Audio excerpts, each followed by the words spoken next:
El autobús se sacudió en un bache, y Clara apretó el bolso contra sus rodillas. Fue un acto reflejo, como si llevara algo frágil. En realidad, no llevaba casi nada. Una muda de ropa interior, un cepillo de dientes, un libro que probablemente no abriría y una bolsa de manzanas. La enfermera le había dicho por teléfono que la fruta estaba permitida. Era un bolso pequeño, casi ridículo, para el lugar al que se dirigía. Para una operación, para una anestesia, para la posibilidad de no despertar. Miraba por la ventana. Arboleda, a finales de noviembre, eran los tilos grises a lo largo de la calle Mayor, desnudos hasta la última hoja. Eran los charcos cubiertos por una fina capa de hielo por la mañana y rotos al mediodía. Era el olor a humo de leña de las chimeneas de las casas a las afueras, y el aroma a pan recién hecho de la panadería en la esquina. Clara conocía esta ciudad de memoria. Había nacido aquí. Había crecido aquí. Llevaba ya 10 años trabajando en el colegio. Conocía cada grieta del asfalto, cada patio, pero ahora, mirando por la ventana las casas familiares, sintió de repente algo parecido a una despedida. No dramática. No teatral. Simplemente silenciosa y serena. ¿Y si era la última vez? El cirujano era un hombre honesto. No la asustó. Pero tampoco la tranquilizó en exceso. Dijo: el tumor es benigno, pero una operación es una operación, y los riesgos siempre existen. La anestesia. Complicaciones postoperatorias. La miró directamente a los ojos, y ella lo respetó por eso, aunque en ese momento deseó con todas sus fuerzas que le hubiera mentido un poco. El primer pensamiento que le vino cuando lo asimiló de verdad, no con la mente sino en un lugar más profundo, no fue sobre Álvaro, su marido, con quien había vivido 8 años. Pensó en su clase de segundo B, en Sergio, que por fin había empezado a leer de corrido sin trabarse. En Paula, con sus lazos siempre deshechos y su lengua afilada. En el pequeño Dani, que lloró el primer día de septiembre y ahora era el primero en entrar corriendo al aula cada mañana. Pensó en quién les explicaría los tiempos verbales, quién esperaría a Dani en la puerta. Aquello decía mucho sobre sus 8 años de matrimonio. Probablemente, lo decía todo. Se casaron cuando ella tenía 24. Álvaro Morales era entonces un hombre deslumbrante. De esos que llenan una habitación sin hacer el más mínimo esfuerzo. Risa sonora, gestos amplios, una seguridad que Clara, en su juventud, confundió con fortaleza. Su madre, Carmen, una costurera con 30 años de experiencia y dedos cansados, le dijo entonces: ten cuidado, Clara, los hombres ruidosos solo son ruido por fuera. Clara no la escuchó. Era joven y pensaba que su madre simplemente no sabía alegrarse de la felicidad ajena. La felicidad duró aproximadamente 1 año y medio. Después de eso, las cosas no iban mal. Es importante entenderlo. No había peleas, no había golpes, no había nada de lo que pudiera contarle a sus amigas para recibir su compasión al completo. Era otra cosa. Era su sillón. Siempre en el centro del salón. Como si estuviera colocado a propósito para ocupar el máximo espacio. Sus cosas, de alguna manera, acababan siempre un poco apartadas. Sus libros en el estante de abajo, su chaqueta en el perchero más pegado a la pared, sus planes para el fin de semana siempre un poco menos importantes que los de él. No se discutía, simplemente sucedía así. No tenían hijos. Álvaro decía: no es el momento. No hay dinero. Todavía eres joven. Cada año encontraba una nueva razón. Al principio, Clara le creía. Luego dejó de creerle. Pero siguió esperando.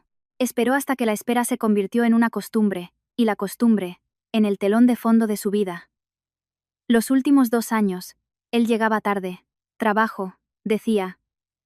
Reuniones, clientes. Ella no preguntaba. No porque temiera la respuesta, aunque también había algo de eso, sino porque había olvidado cómo exigir explicaciones. Ocurre de forma gradual. Sin que te des cuenta. Un día decides no sacar el tema porque estás cansada. Otro día porque no quieres una discusión. Y de repente descubres que llevas mucho tiempo sin preguntar nada. Y que eso se ha convertido en la norma. Cuando, 3 semanas atrás, llegó a casa con los resultados de los análisis y le dijo que necesitaba una operación, urgente, que el cirujano insistía, Álvaro apartó la vista del móvil, la miró y dijo: pues opérate, Es programada, no es de vida o muerte. Y volvió a clavar los ojos en la pantalla. A la consulta con el cirujano fue sola. Pidió la cita. Fue. Escuchó. Firmó los papeles. Sola. Hizo la maleta, también sola. Por la mañana, llamó a un taxi para ir a la parada del autobús, porque Álvaro se había ido incluso antes. Una reunión importante. No lloró. Hacía mucho que no lloraba por ese motivo. Simplemente cogió el bolso y salió del piso. La clínica estaba en el centro de la ciudad.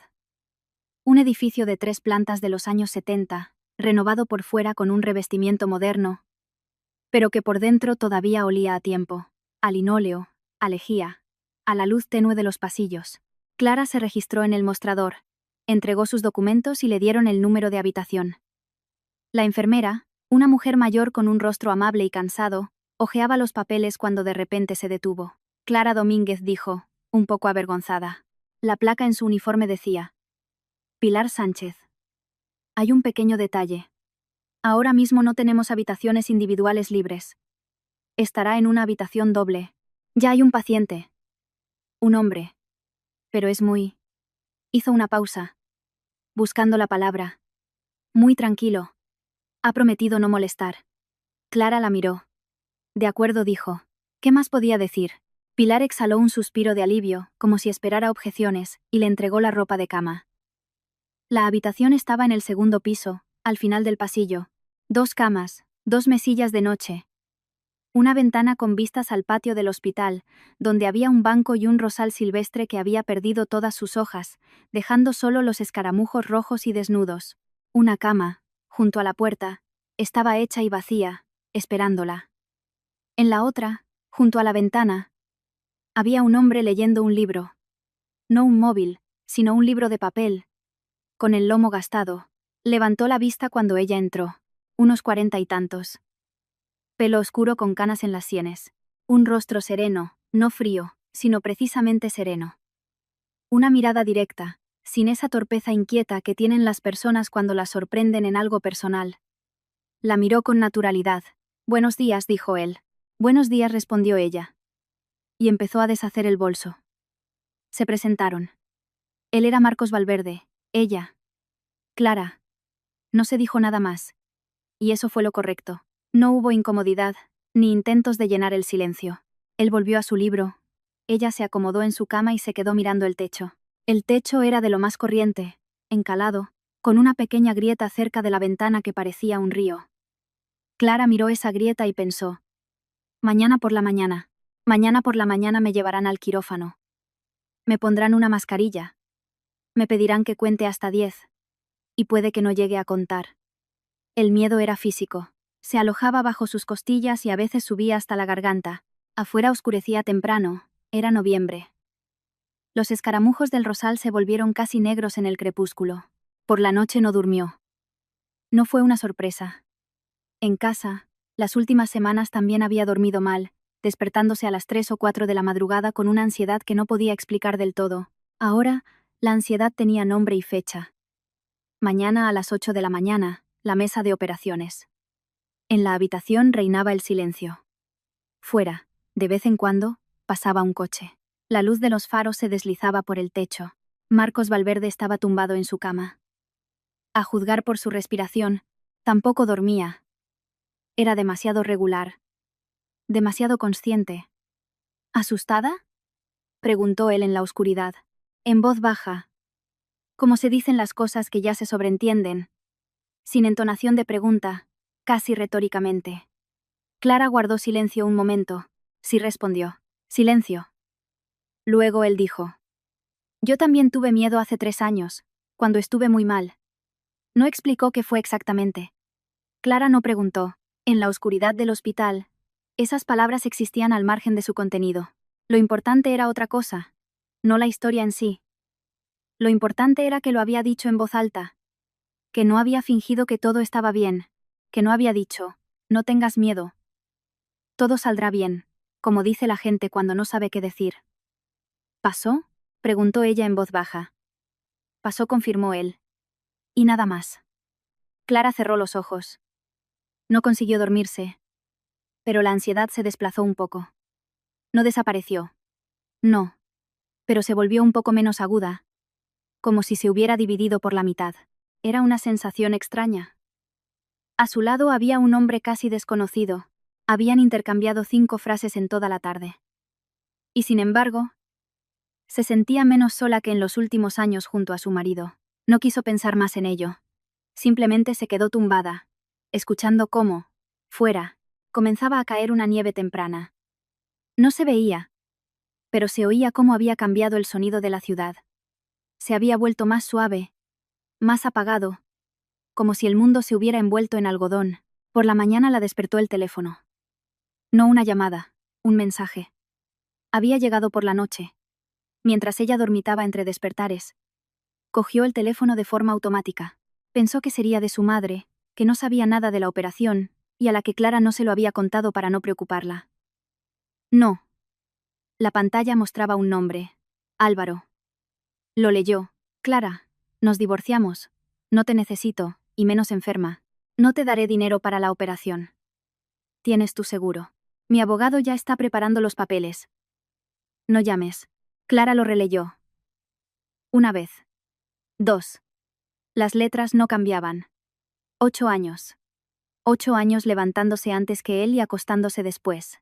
8 años llevando la casa, pagando la hipoteca a partes iguales, y a veces incluso poniendo más de su parte cuando él temporalmente no podía.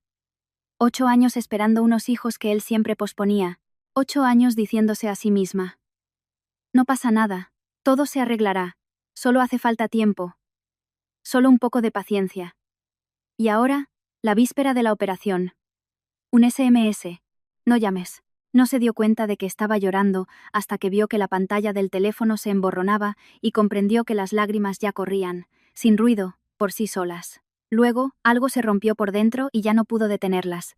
Le temblaban los hombros. Se apretó el teléfono contra el pecho y se dobló, no de dolor, sino de algo que no tenía un nombre exacto. De 8 años de golpe, de que ni siquiera hubiera llamado, de que ahora estuviera allí, sola, con un bolso pequeño y unas manzanas, y en 2 horas tuviera que entrar en un quirófano. Y lo único que le había dicho su persona más cercana era: no llames. Marcos no se levantó de inmediato. Le dio un segundo. Probablemente sintió que no debía hacerlo al instante. Luego se incorporó, cogió un vaso de agua de su mesilla y lo puso junto a la cama de ella. Se sentó en una silla. No en la cama, en una silla. Respetuoso. Como se sientan al lado de alguien cuando quieren estar cerca pero sin cruzar una frontera. ¿Qué ha pasado?, preguntó en voz baja. Ella no podía hablar. Solo le tendió el teléfono. Lo vio él mismo. Lo cogió, lo leyó, se lo devolvió. Su rostro no expresaba nada. No en el sentido de indiferencia, sino de una contención especial. Cuando una persona evita deliberadamente que las emociones salgan a la superficie, solo se le tensó ligeramente la mandíbula. «Puede posponer la operación», dijo él. «No puedo», respondió ella. Y se dio cuenta de que su voz volvía a funcionar. Temblorosa, pero funcionaba. El médico dijo que no se puede esperar. El tumor es pequeño ahora. Pero la dinámica... No terminó la frase. Marcos asintió. Se quedó en silencio a su lado. Simplemente estaba ahí. Y eso resultó ser importante. No intentó consolarla con palabras. No dijo que todo saldría bien. No hizo preguntas de más. Simplemente estaba sentado en la silla, presente. Una celadora entró unos minutos después para llevarlo a un procedimiento. Una preparación preoperatoria. Era rápida y eficiente. Marcos Valverde. Prepárese. En 20 minutos. Él se levantó y cogió su chaqueta de la mesilla. Clara seguía sentada en la cama. Las lágrimas casi se habían detenido. Pero por dentro tenía esa sensación que queda después de un llanto intenso. Cuando todo parece limpio y vacío a la vez, lo miró, alto, silencioso, con su libro gastado en la mesilla, y de repente dijo, sin esperarlo ella misma, con una amargura que casi sonaba a risa entre los restos de las lágrimas: «Es usted tan bueno. No como mi marido. Si sobrevivo, casémonos». Esperaba una sonrisa. O un suave: «Todo irá bien». O un bromista: «Trato hecho». O un «solo tiene que recuperarse». Cualquiera de esas reacciones con las que la gente inteligente y amable responde a una broma amarga. Él se detuvo. La miró. No un segundo, un poco más. ¿En serio? Y asintió. De acuerdo, dijo él. La celadora ya estaba empujando la camilla hacia el pasillo. Marcos salió. La puerta se cerró. Clara se quedó mirando la puerta cerrada. Estaba casi segura de que él simplemente le había seguido la corriente. Que era una forma de decir: aguanta. Lo superarás. Creo en ti. Palabras humanas y normales. Estaba casi segura. Casi. Vinieron a por ella a las 8 en punto. Otra enfermera, joven, con una manicura llamativa, rápida, en su placa ponía Noelia Campos. Comprobó con eficiencia la pulsera en la muñeca de Clara y dijo: vamos allá. Y se llevó la camilla por el pasillo. Clara yacía boca arriba, mirando el techo. Pasaron flotando las lámparas fluorescentes, las juntas de las baldosas, más lámparas, una curva, unas puertas dobles. El quirófano olía a frío y a metal. El cirujano ya estaba allí, el doctor Luis Herrero, a quien Clara había visto en la consulta. Un hombre mayor, fibroso, con voz suave y unas manos absolutamente firmes. La miró y dijo: todo irá bien, Clara. El anestesista le acercó la mascarilla. Respire hondo.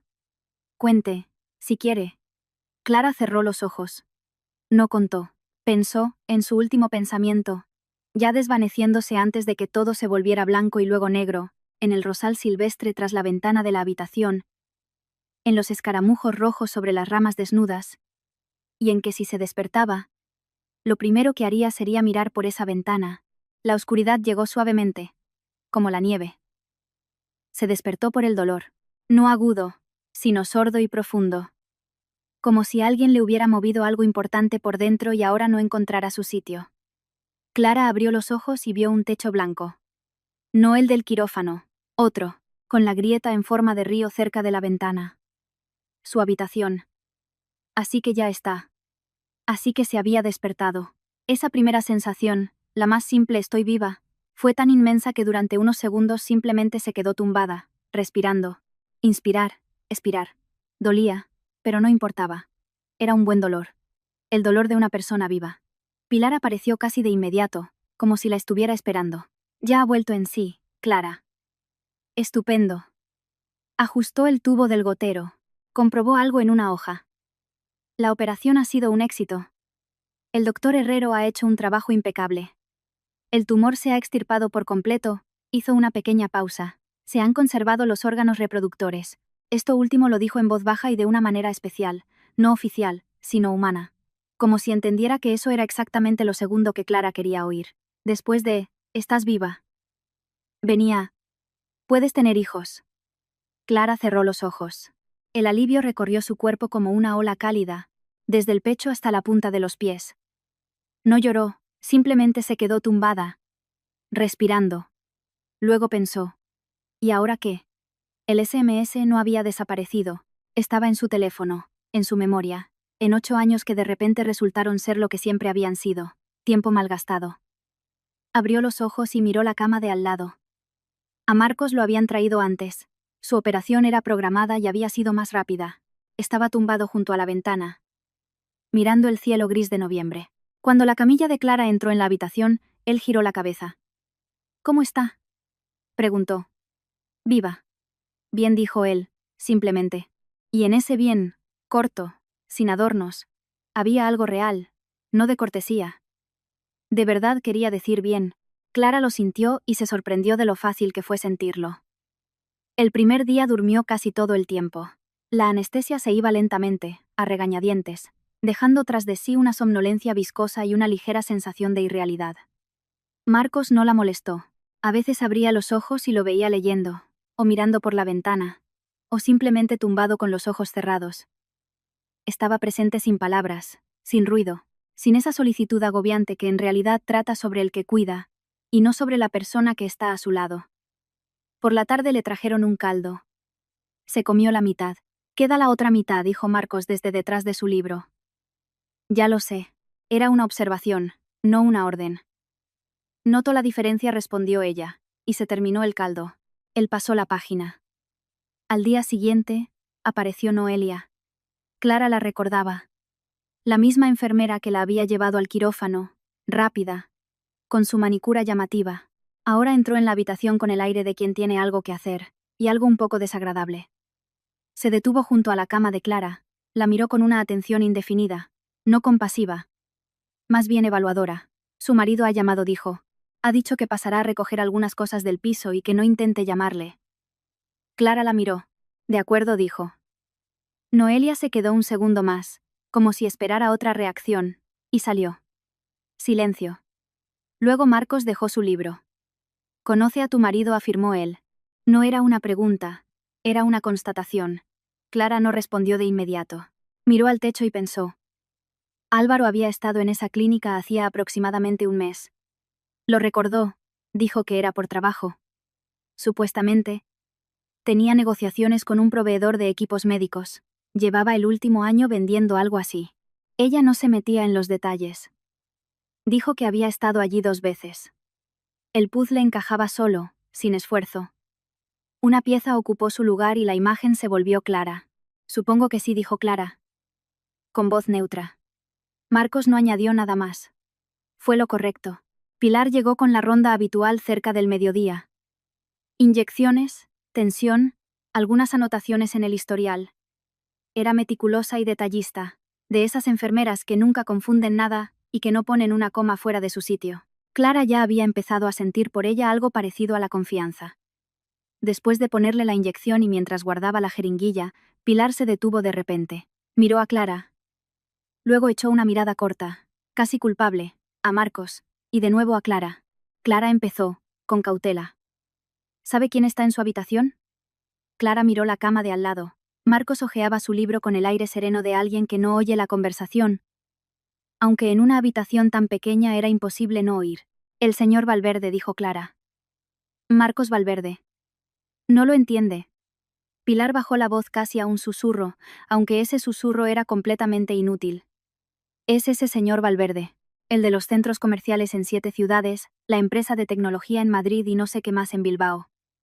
Es uno de los hombres más ricos de toda la región. Dicen que en Madrid, Pilar se oyó una voz tranquila desde la cama junto a la ventana. La enfermera se calló. Marcos bajó el libro sobre sus rodillas y la miró, sin hostilidad, simplemente tranquilo, directo. Gracias, dijo él. Es un informe muy completo. Pilar se sonrojó, murmuró algo para sí. Recogió su bandeja y salió. Más rápido de lo que había entrado, Clara miró a Marcos. Él volvió a abrir el libro. ¿Lo has oído? Dijo ella. Sí. ¿Y?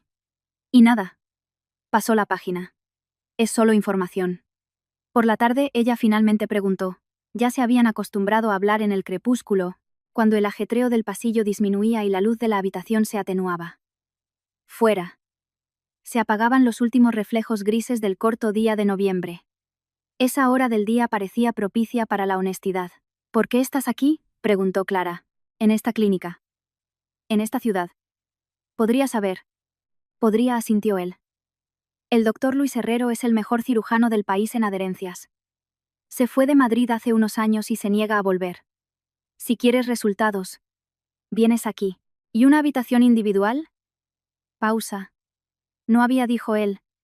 Acepté una doble. ¿Por qué? Una persona de tu...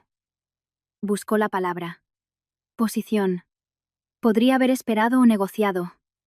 Marcos guardó silencio un poco más de lo habitual. No me gusta estar solo, dijo finalmente. Su voz era neutra, pero había algo en ella. Algo que él mismo, al parecer, no pronunciaba en voz alta muy a menudo. Solo en los hoteles, solo en el coche, solo en casa.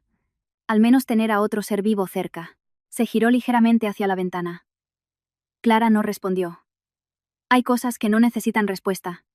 Al tercer día, fue ella quien sacó el tema en el que había estado pensando desde que se despertó. Marcos. Él levantó la vista. ¿Recuerdas lo que dije antes de la operación? Sobre casarnos. ¿Asentiste? ¿Ibas en serio? Él dejó el libro y la miró directamente, sin sombra de burla. Sí, dijo. Estás loco. Es posible. Clara lo miró. No estoy preparada, dijo. Todavía estoy casada. Acabo de salir de la anestesia. No sé nada de ti. Excepto que lees libros de papel y que no te gusta estar solo. Lo sé, respondió él. Tranquilo. No tengo prisa. Fue precisamente eso, que no la presionara, que no la convenciera, que no tuviera prisa, lo que la desarmó más que nada. Estaba acostumbrada a que los hombres consiguieran lo que querían a base de insistencia o no consiguieran nada. Y él simplemente dijo, no tengo prisa. Y de repente sintió que tenía tiempo, que podía elegir. Hacía mucho tiempo que no tenía esa sensación. Los días en la habitación se acomodaron en un ritmo silencioso, casi acogedor. A Clara no le permitieron levantarse los 2 primeros días, solo para ir al baño con ayuda de una enfermera. Fue humillante. Justo lo necesario. Ni más ni menos. Luego le permitieron sentarse, y después caminar con cuidado por la habitación. El dolor remitía lentamente, como una inundación que retrocede. A veces parecía que ya casi había pasado, y luego volvía a subir. Marcos se recuperaba más rápido. Su operación había sido más sencilla. Un proceso de adherencia sin complicaciones especiales. Al tercer día ya caminaba por el pasillo de un lado a otro. Con paso firme, sin prisas. A veces traía té de la máquina expendedora del final del pasillo. Simplemente lo dejaba en su mesilla, sin preguntar. Ella no le daba las gracias cada vez. Y eso también estaba bien. Entre ellos se había establecido una especie de pacto silencioso, no convertir las cosas humanas y sencillas en un acontecimiento. Ella le hablaba de sus alumnos. No porque no tuviera de qué hablar, sino porque ese era su mundo, y estaba acostumbrada a pensar en él en voz alta. Sobre Sergio, que por fin había empezado a leer bien, y ahora traía libros de casa con un orgullo tal que parecía que los hubiera escrito él. Sobre Paula, con sus eternos lazos deshechos y su habilidad para decir en cualquier situación exactamente lo que todos pensaban pero nadie se atrevía a decir. Sobre Dani, que en septiembre lloraba en la puerta de la clase y en noviembre ya discutía sobre quién era más fuerte, si los dinosaurios o los robots, y no aceptaba objeciones. Marcos la escuchaba como nunca había visto escuchar a un adulto. No miraba el móvil, no ponía cara de atención cortés que significa «estoy esperando a que termines». Simplemente escuchaba. La miraba, a veces sonreía levemente, a veces hacía una pregunta precisa, como si de verdad quisiera entender, no llenar un silencio. Álvaro, en 8 años, nunca le había preguntado el nombre de ni uno solo de sus alumnos. La comparación surgió sola, sin esfuerzo. Y Clara pensó, es eso, no es el dinero, ni la belleza, ni ningún talento especial. Es que una persona me miraba cuando hablaba, y la otra nunca lo hacía. Él le habló de Vera en la 4ª noche. No de golpe, sino gradualmente, como subiendo escalones. Primero dijo que había vivido en Madrid, luego que había estado casado. Hizo una pausa y Clara no lo apremió. Su mujer se llamaba Vera, era pintora. Tranquila, dijo él. Y en esa palabra, tranquila, había tanta calidez que Clara entendió que no era un simple adjetivo, sino la descripción completa de una persona. Vera murió en el 8º mes de embarazo. Una toxemia aguda. No llegaron a tiempo. Marcos lo dijo con voz neutra. Sin dramatismo. Sin patetismo. Simplemente hechos. Pero precisamente en esa neutralidad había algo que hizo que a Clara se le encogiera la garganta. 11 años, dijo él. Solo. Trabajo. Dinero. Un piso vacío. Aprendí a vivir en silencio. Pero no a que me gustara. Clara no dijo. Lo siento. Lo siento es para uno mismo. Es para expresar tu propia incomodidad ante el dolor ajeno. Simplemente extendió la mano por el espacio entre las camas y le cogió la suya. Unos segundos. Luego la retiró. Marcos se quedó mirando su propia muñeca, donde acababa de estar la mano de ella. No dijo nada, pero algo en él cambió. Muy sutilmente, casi de forma imperceptible, como cambia la luz de una habitación cuando una nube se aparta del sol. Ese momento quedó entre ellos. No como una promesa ni como una explicación. Simplemente quedó. Como queda el olor de los lilas después de cerrar la ventana. Al 6º día, el doctor Herrero los examinó a los dos. Luis Herrero era de pocas palabras, como siempre. Auscultó, palpó, estudió los resultados de los análisis, anotó algo. A Clara le dijo que todo iba bien. El tratamiento intravenoso de una semana había terminado. Podía recibir el alta. Restricciones. 2 semanas sin esfuerzo físico, sin levantar más de 1 kilo. Curas diarias y revisión en 1 mes. A Marcos también le dio el alta. El mismo día, entonces dijo Clara cuando el cirujano salió. Ha coincidido, dijo Marcos. ¿Has venido en coche? Sí. Pausa. Tengo que llevarte a casa, dijo él. No puedes cargar con el bolso en el autobús. Clara abrió la boca para decir algo sobre que podía apañárselas. Pero luego pensó en el autobús, lleno de gente. Con las sacudidas. En las barras a las que tendría que agarrarse. Y cerró la boca. De acuerdo, dijo. Por la mañana hicieron las maletas casi a la vez. Clara dobló con cuidado la ropa en su pequeño bolso. Las manzanas estaban casi intactas, el libro sin abrir. Marcos cogió una pequeña bolsa de lona negra, también sin adornos.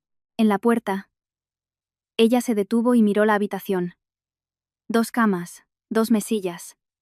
La ventana con el rosal silvestre en el patio. Ya había nevado, una capa fina, la primera, limpia. Los escaramujos rojos sobresalían de ella como pequeñas luces. Se había despertado. Había mirado por esa ventana. Promesa cumplida. El coche estaba en el aparcamiento del hospital. Oscuro. Caro. Pero sin ostentación. Sin ese lujo deliberado que grita. Miradme. Simplemente un buen coche. Marcos le abrió la puerta, esperó a que se sentara y guardó su bolso. Ella no protestó. Arboleda estaba cubierta de nieve. La primera nevada siempre hace que las ciudades parezcan un poco irreales, como si alguien hubiera borrado todo lo superfluo, dejando solo los contornos. Los tilos a lo largo de la calle mayor estaban blancos. Los bancos junto a los portales se habían convertido en montículos redondeados de nieve. Los niños ya habían dejado las primeras huellas en las aceras. Clara miraba por la ventana y pensaba: estoy viva. Noviembre, nieve. Voy a casa. A casa. Esa palabra ahora sonaba extraña. Allí la esperaba el piso con un agujero en lugar del sillón de él, con un perchero vacío en lugar de su chaqueta. Aún no sabía cómo sería. No sabía si podría entrar sin que algo se rompiera por dentro. Marcos conducía en silencio, sin romper la calma. Solo preguntó una vez en qué curva girar, y ella le indicó. Frente a su casa. Apagó el motor. Un viejo bloque de 5 pisos, un tercero sin ascensor. Ella miró las 3 plantas que tendría que subir con el bolso. Cuando no podía levantar peso.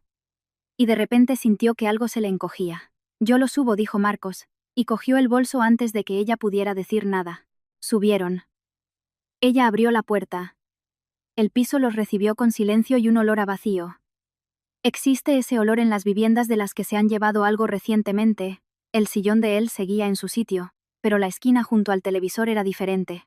Allí antes estaba su lámpara de pie, el perchero de la entrada. Su chaqueta no estaba, solo el abrigo de ella. La cocina, la taza que él siempre cogía del estante de abajo había desaparecido. Y su foto de pesca de hacía 3 años, cuando aún iban de pesca. También había dejado un hueco. No en las cosas. En la costumbre. En los 8 años de presencia diaria de una persona que no la quería como debía, pero que, aún así, estaba presente. Clara se quedó de pie en medio del salón. No lloraba, simplemente estaba allí. Marcos dejó el bolso, echó un vistazo. Fue a la cocina, abrió la nevera. La cerró. Voy a comprar comida, dijo. Marcos. No hace falta. No puedes levantar peso durante 2 semanas, la miró con calma. Sin tono de benefactor. Como se dicen las cosas obvias. Es un hecho médico. No una opinión mía. Y salió antes de que ella pudiera protestar. Clara se sentó en el sofá. Con cuidado, la cicatriz todavía se hacía notar con los movimientos bruscos. Miró la esquina vacía donde antes estaba la lámpara. Volvió 40 minutos después con 2 bolsas. Pollo, verduras. Algo más. Ella no miró. Lo colocó todo en los estantes con la eficiencia de quien sabe lo que hace, sin prisas, sin movimientos innecesarios. Luego puso una olla en el fuego. ¿Sabes hacer sopa?, preguntó ella. Aprendí, dijo él. ¿Cuando estás solo? O aprendes o vives de restaurantes. Era evidente que él no vivía de restaurantes. El olor a caldo de pollo llenó el piso, lenta y sólidamente, como la luz llena una habitación después de una larga oscuridad. Un olor cálido, vivo. Clara, sentada en el sofá, miraba por la puerta abierta de la cocina, donde un hombre que, en realidad, apenas conocía, removía la sopa en su olla, y de repente se dio cuenta de que una lágrima le corría por la mejilla. No de pena, ni por el SMS, ni por los 8 años, ni por la esquina vacía, simplemente porque alguien había venido y le había preparado una sopa. Se secó rápidamente la mejilla y se giró hacia la ventana, donde ya oscurecía y la primera nieve yacía lisa y pura, como una hoja en blanco. Tenía que pensar en lo que vendría después. El divorcio, los papeles, el piso, el trabajo. Todo eso estaba por delante. Grande, complicado, agotador. Pero primero, la sopa. Y este hombre a su lado, que no tenía prisa y no exigía nada. Y eso, por alguna razón, le parecía ahora lo más extraño y lo más correcto de todo lo que le había pasado en las últimas semanas. Él se fue por la noche. Dijo que se alojaba en un hotel, sin especificar cuál. En la puerta, se detuvo. ¿Cómo estarás mañana? Bien. Me las arreglaré. Pasaré por la mañana, dijo él, no preguntando, sino informando, como se informa de algo ya decidido. Marcos. Clara, dijo él, por primera vez sin el apellido. ¿Recuerdas nuestro pacto? Ella lo miró. Lo recuerdo, dijo en voz baja. Él asintió. Un gesto muy breve. Y salió. Ella se quedó un momento junto a la puerta cerrada, luego se apoyó en ella de espaldas y miró el recibidor en penumbra. Fuera nevaba, una nieve lenta, la primera, real. Clara pensó. 8 años terminaron con un SMS. Y algo nuevo empieza con un asentimiento en una habitación de hospital y el olor a caldo de pollo en un piso vacío. La vida es algo extraño. Llegó a las 8:30. Clara llevaba despierta desde las 7. El dolor se agudizaba por las mañanas, y se quedaba tumbada mirando al techo y escuchando cómo despertaba la calle. Primero el barrendero con su pala en el patio. Luego el primer autobús. Después los pasos de alguien en la escalera. A primera hora de la mañana sonó el timbre y fue a abrir, con cuidado, sujetándose el costado con la mano. Aunque el médico le había dicho que no era necesario sujetarse, así se sentía más segura. Marcos estaba en el umbral con una bolsa de la compra y 2 vasos de cartón con café. No hay ascensor, dijo. Me acuerdo. Era la tercera escalera de su vida sin ascensor, a juzgar por cómo pronunció esas palabras. Sin irritación. Simplemente constatando un hecho. Clara se hizo a un lado. Él entró en la cocina. Dejó la bolsa. Colocó uno de los vasos de café frente a ella en la mesa. Y se sentó enfrente con el suyo. ¿Cómo has dormido?, preguntó. Mal. Normal. Ella cogió el vaso. ¿Te refieres a que por la mañana duele más? Eso pasará a finales de semana. Herrero ya lo advirtió. ¿Tomaste apuntes del informe de Herrero? Escucho con atención cuando algo es importante. Clara lo miró. Bebía su café y miraba por la ventana. Fuera había una mañana gris de diciembre, el patio. Los columpios infantiles bajo la nieve, tranquilo como siempre, como si sentarse en una cocina ajena a las 8:30 de la mañana fuera para él lo más normal del mundo. No hace falta que vengas todos los días, dijo ella. Lo sé. Entonces, ¿por qué? Él se giró hacia ella. Porque no puedes levantar peso y la compra no se hace sola. Una breve pausa. Y porque en este piso ahora hay mucho silencio.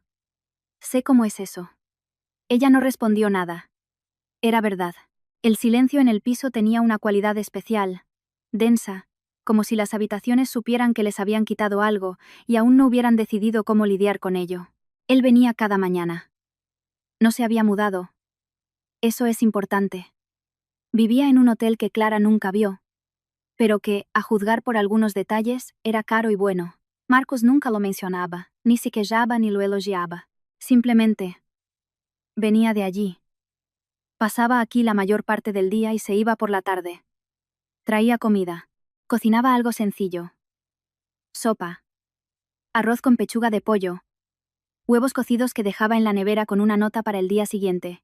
Las notas eran breves y funcionales, como de un manual de cocina. 2 huevos. El pan está en la panera. Queda un tomate. Clara se reía de esas notas. En silencio, para sí misma. Luego pensaba en cuánto tiempo llevaba sin reírse. Al 4.º día se dio cuenta de que lo esperaba. No como se espera algo deseado. Con el corazón en un puño y expectación. Simplemente, por la mañana, una parte de su mente contaba el tiempo hasta que sonara el timbre, y cuando él aparecía, algo en su interior exhalaba un suspiro de alivio. Eso la asustó. Todavía estaba casada. Y en su cabeza todo era un caos.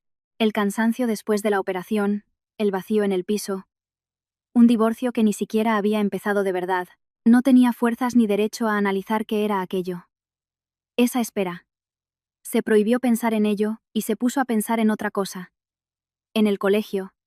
En que en 3 semanas, si todo iba bien, volvería a clase. ¿En Dani? Se preguntaba si seguiría con sus debates sobre dinosaurios y robots. En que tenía que pedirle a su compañera, Nadia, que le trajera los cuadernos de la clase para corregirlos. Ya que ella no podía, llamó a Nadia ese mismo día. Nadia apareció en persona. Con los cuadernos, un tupper con comida caliente y tantas ganas de contarle todas las novedades del colegio, que Clara se pasó una hora riendo y casi no sintió el dolor. Marcos llegó ese día cuando Nadia ya se iba. Se cruzaron en la puerta. Nadia le escribió un SMS después. Clara, ¿quién es ese? Clara respondió. Un compañero de habitación del hospital. Nadia escribió. Ya veo. Y esa respuesta contenía tanto que Clara guardó el teléfono y fingió no haber recibido el mensaje. Álvaro llamó al 5.º día. Clara estaba sentada junto a la ventana con un libro. Por fin había abierto el que se llevó al hospital y no había tocado. El número apareció en la pantalla y se quedó mirándolo unos segundos. Durante 8 años, ese número había significado marido. Ahora significaba otra cosa, para la que aún no había encontrado una palabra. Cogió el teléfono. Clara. Su voz sonaba como la de la gente que ya ha asignado los papeles en una conversación. Necesito que firmes los papeles del piso. ¿Qué papeles? Dijo ella. Con voz neutra. La renuncia voluntaria a tu parte. El abogado lo ha preparado. ¿Puedo llevártelo hoy? Clara guardó silencio, mirando por la ventana. El patio. Los columpios. La nieve. No dijo. Una pausa de un segundo. No esperaba esa respuesta. O la esperaba. Pero contaba con otra cosa. Clara. No compliques las cosas. Su voz se volvió un poco más dura, no grosera, pero con esa entonación que ella conocía. La de, ahora te van a explicar cómo son las cosas. El piso lo compré yo. La entrada la di yo. La entrada la diste tú, asintió ella. La hipoteca de 8 años la pagamos los dos. Tengo todos los recibos. Silencio. Eso no cambiará nada de todas formas, dijo él, y algo en su voz se movió. Apareció un tono frío, desagradable. Tengo un buen abogado y tengo pruebas de que después de la operación no estabas en condiciones de tomar decisiones. Clara se quedó muy quieta. ¿Qué significa eso? Dijo. Significa que si es necesario, demostraré que estabas incapacitada. Por ejemplo, cuando tomabas ciertas decisiones sobre, por ejemplo, conocer a gente. Pausa. Piénsalo, te buscarás problemas tú sola. No llames si te decides. La llamada se cortó. Clara bajó el teléfono a su regazo y se quedó mirándolo. Fuera estaba silencioso. El patio blanco. Los columpios inmóviles. Incapacitada. Tomaba ciertas decisiones sobre conocer a gente. Lo repasó en su mente lentamente. Como si repasara las cartas de una baraja. Y de repente entendió a qué se refería. A Marcos, al asentimiento en la habitación del hospital, a lo que ella había dicho en voz alta delante de la enfermera, de la celadora, quizás de alguien más. A que pocos días después de la operación, un hombre venía a su casa todos los días. Todo eso podía unirse para formar una historia. No una historia verdadera, pero sí convincente para las personas adecuadas. Marcos llegó 2 horas después. Vio de inmediato que algo iba mal. Ella estaba sentada a la mesa de la cocina con un té intacto, mirando la pared. Dejó las bolsas y se sentó enfrente. ¿Qué ha pasado? Ella se lo contó. Todo. Palabra por palabra. Tal como lo recordaba. Su voz era neutra. Eso ya era algo nuevo en comparación con aquella mañana en la habitación del hospital. Entonces, había llorado a mares. Ahora no, simplemente hablaba. Marcos escuchó sin interrumpir. Cuando ella terminó, guardó silencio un momento. No quiere solo el piso, dijo finalmente. Lo entiendo. No, no lo has entendido. Escucha. La miró seriamente. Directamente. Clara. Te explicaré lo que es esto. Si un juez te declara incapacitada en el momento en que tomaste esa decisión, cualquier decisión no solo patrimonial, pone en duda tu capacidad de obrar en general durante ese periodo. Todos los acuerdos que hiciste después de la operación, Tu capacidad para defender tus propios intereses en el divorcio. Clara lo miró. ¿Cómo sabes cómo funciona esto? Porque llevo muchos años en los negocios, se reclinó un poco. Es una táctica vieja. No es nueva, ni especialmente inteligente. Pero funciona si no la paras a tiempo. Necesitas un abogado. Uno bueno. Los abogados cuestan dinero. Sí. Pausa. Clara lo miró. Él la miró a ella. No dijo ella. Ni siquiera sabes lo que voy a ofrecerte. Lo sé. Vas a ofrecerme a tu abogado gratis, o pagándolo tú, o de alguna otra forma. Pero pagándolo tú, y no puedo aceptarlo. ¿Por qué? Porque no sé con qué lo pagaría, dijo ella. Y estoy acostumbrada a que nada sea gratis. Él guardó silencio unos segundos, luego dijo en voz baja y muy firme. Yo no soy Álvaro. 3 palabras. Ella exhaló. Lo sé, dijo. Pero 8 años te enseñan a ser prudente. Es justo, asintió él. No se ofendió. No intentó rebatirla, simplemente lo aceptó como un hecho. De acuerdo, entonces hagamos esto. Lorenzo Beltrán, el mejor abogado de familia de la región. Te daré su número. Tú misma lo llamarás. Tú misma acordarás el pago. Yo no me meto. Si luego necesitas ayuda, me lo dices. Eso es todo. Clara lo miró. ¿Recuerdas nuestro pacto? Dijo ella. Lo recuerdo. Lo mencionas cada vez que puedes, porque es la verdad. Se levantó y fue hacia la ventana. El patio. La nieve. Los columpios. Durante 8 años había sido prudente y complaciente. Y no le había servido de nada. 8 años esperando que las cosas se arreglaran solas. Y no se arreglaron. Quizás, a veces, solo hay que llamar a un abogado. Dame el número, dijo finalmente. Lorenzo Beltrán vino 2 días después. A su casa. Era un hombre de unos 55 años, corpulento, de movimientos lentos y ojos rápidos que no encajaban con el resto. Sus ojos lo veían todo de inmediato y lo clasificaban sobre la marcha. Vino con una carpeta, se sentó a la mesa de la cocina, pidió un café y dijo: Cuénteme. Clara se lo contó. Él escuchaba, sin tomar notas, solo preguntando de vez en cuando. ¿Fecha? ¿Cantidad? ¿A nombre de quién está el contrato? Cuando terminó, abrió la carpeta. Sacó unas cuantas hojas y las extendió ante él. Bien, veamos, dijo. Y su voz era la de un hombre que pronuncia frases parecidas cada día, y no se ha cansado de ello solo porque ama su trabajo. Respecto al piso, su posición es sólida. Si los pagos de la hipoteca salían de su cuenta, o a medias, es demostrable. ¿Tiene los recibos? De los 8 años. Él arqueó las cejas, un gesto casi imperceptible. Al parecer, encontrar recibos de 8 años era más raro de lo que le gustaría. Excelente. En cuanto a la incapacidad, es una posición débil por parte de su exmarido. Pero no se puede ignorar, se frotó el puente de la nariz. Necesitamos un informe del cirujano que certifique que la operación se desarrolló con normalidad y que la recuperación fue sin complicaciones. Necesitamos que el médico confirme que los medicamentos que le recetaron después de la operación no son de los que afectan a la conciencia. Es un procedimiento estándar. Analgésicos.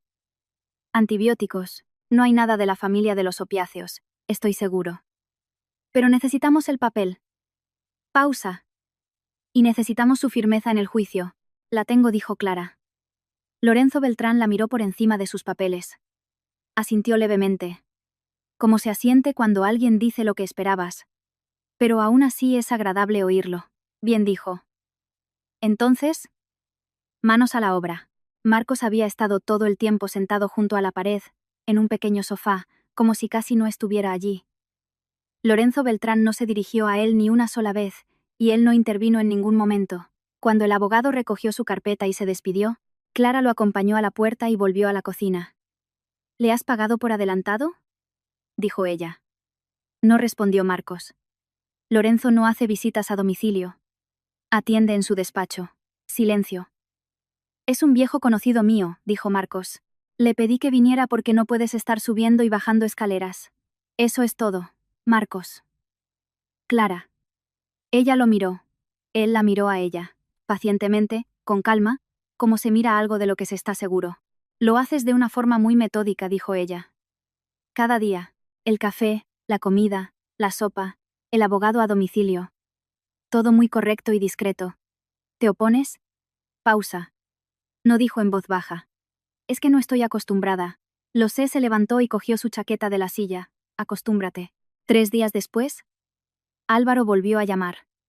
Esta vez, Clara estaba preparada. Cogió el teléfono y lo escuchó. Volvía a hablar del piso, de los papeles, del abogado. Esta vez, su voz sonaba más segura, como si le hubieran dado ánimos. Álvaro lo interrumpió ella cuando hizo una pausa. Tengo un abogado. A partir de ahora, la comunicación será a través de él. Dijo el nombre de Beltrán. El silencio en la línea fue de una calidad completamente diferente al de la última vez. Si la vez anterior había guardado silencio por sorpresa, ahora era por reconocimiento. Conocía ese nombre. Clara, empezó él, con otra voz. Un poco más baja, un poco más cautelosa. A través del abogado, repitió ella. Y colgó. Luego se quedó un minuto sentada con el teléfono en la mano, se levantó y puso el hervidor. Fuera era diciembre. Un diciembre sombrío, oscuro, con atardeceres tempranos y una nieve menuda que no era bonita como la primera, sino simplemente gris, inevitable. Clara la miró y pensó. Ya está. La conversación ha terminado. Ahora viene el juicio, los papeles, las firmas. Pero eso ya no da miedo. Es solo trabajo. Esa sensación de que no había miedo, solo trabajo, era nueva. Le dio vueltas en la cabeza. No, no daba miedo. Había rabia, una rabia limpia, profesional, sin lágrimas. Había cansancio. Y algo parecido a la determinación. Era algo bueno. Esa noche, cuando Marcos se disponía a irse, Clara dijo: Marcos, espera. Él se detuvo junto al perchero. ¿Ibas en serio con lo que propusiste en el hospital? Hablaba despacio, eligiendo las palabras. No sobre la sopa ni sobre el abogado. Sobre lo que dijiste antes de la operación. Sí, dijo él. Nos conocemos desde hace menos de un mes. Lo sé. Solo sabes de mí lo que te conté en la habitación del hospital, y lo que tu abogado pudo encontrar en 5 minutos. Menos de lo que crees, dijo él. No le pedí que buscara nada. Clara lo miró. Esto se llama una aventura. Es posible. No pareces el tipo de persona que se embarca en aventuras. No lo parezco, asintió. Por eso, cuando lo hago, intento hacerlo de verdad. Ella guardó silencio. Fuera nevaba. Una farola solitaria en el patio se balanceaba con el viento. Dame tiempo, dijo ella finalmente. ¿Cuánto necesitas? No sé cuánto. No pasa nada, dijo él. Esperaré. Lo dijo de una forma tan natural, sin solemnidad. Como se dice algo que se da por sentado. Que ella le creyó al instante, sin dudar. Esperaría. No porque no tuviera nada mejor que hacer, sino porque lo había decidido. Y cuando este hombre decidía algo, se sentía como un hecho, no como una intención. Él se fue. Ella se quedó un momento junto a la puerta. Luego fue a la cocina, encendió la luz y se puso a fregar los platos. Despacio. Metódicamente, con la radio de fondo. Pensaba en que hay cosas que o las haces o no las haces, que se puede esperar mucho tiempo el momento adecuado. Las circunstancias ideales, la certeza absoluta. Y no llegar a encontrarlos nunca. Porque ni el momento, ni las circunstancias, ni la certeza vienen solos. Hay que elegirlos. Durante 8 años, ella no había elegido. 8 años simplemente se había dejado llevar por la inercia, hacia donde la corriente la llevaba. Y lo llamaba paciencia. Ya basta. Por la mañana, él llegó. Como siempre. Ella lo recibió en la entrada. Necesito un notario, dijo. Para formalizar mi derecho sobre el piso correctamente. Lorenzo me explicó que hay que dejar constancia documental de que todos los pagos salían de mi cuenta. ¿Vienes conmigo? Sí. Y otra cosa, lo miró. Propusiste que me mudara contigo mientras durara el juicio. Para no estar sola. Él esperó. Lo he pensado, dijo Clara. De acuerdo. Marcos no respondió de inmediato. Simplemente la miró durante unos segundos. Y en su rostro había algo que tienen las personas cuando consiguen algo con lo que ya casi no contaban. No triunfo, solo un silencioso. Bien, de acuerdo, dijo finalmente. La notaría estaba en la calle Mayor. En una casa antigua con techos altos, y un olor a papel que parecía impregnado en las paredes para siempre. La notaria, una mujer de unos 50 años, con gafas y el aire de quien ve a diario las historias de la gente en su versión documental, Estudió los papeles de Clara metódicamente y sin palabras de más. ¿Tiene los justificantes de pago? Preguntó. De los 8 años. La misma reacción que Lorenzo Beltrán. Unas cejas ligeramente arqueadas. Su exmarido ya ha solicitado la división. El abogado la ha presentado. Pide el 50%. La notaria se quitó las gafas, las limpió, se las volvió a poner. Su posición es sólida, dijo. Si todo lo que está escrito aquí se confirma documentalmente, señaló los papeles de Clara, es muy probable que el juez le dé la razón. Pero prepárese para que su ex lo sepa. Y pueda intentar agravar la situación. Estoy preparada, dijo Clara. La notaria la miró de nuevo por encima de las gafas, una mirada breve y evaluadora. Lo veo, dijo. Marcos había estado todo el tiempo sentado junto a la pared, leyendo algo en el móvil. No intervino, no comentó, no comprobó si ella lo estaba haciendo todo bien. Simplemente estaba allí, como está cerca algo fiable, algo que no miras constantemente pero sabes que existe. Cuando salieron a la calle, había dejado de nevar. El cielo estaba blanco, bajo, un cielo de diciembre. ¿Tienes hambre?, preguntó Marcos. Sí. Pues vamos. Entraron en una pequeña cafetería cercana, un lugar sencillo con mesas de madera y una silla que crujía sin importar cómo uno se sentara.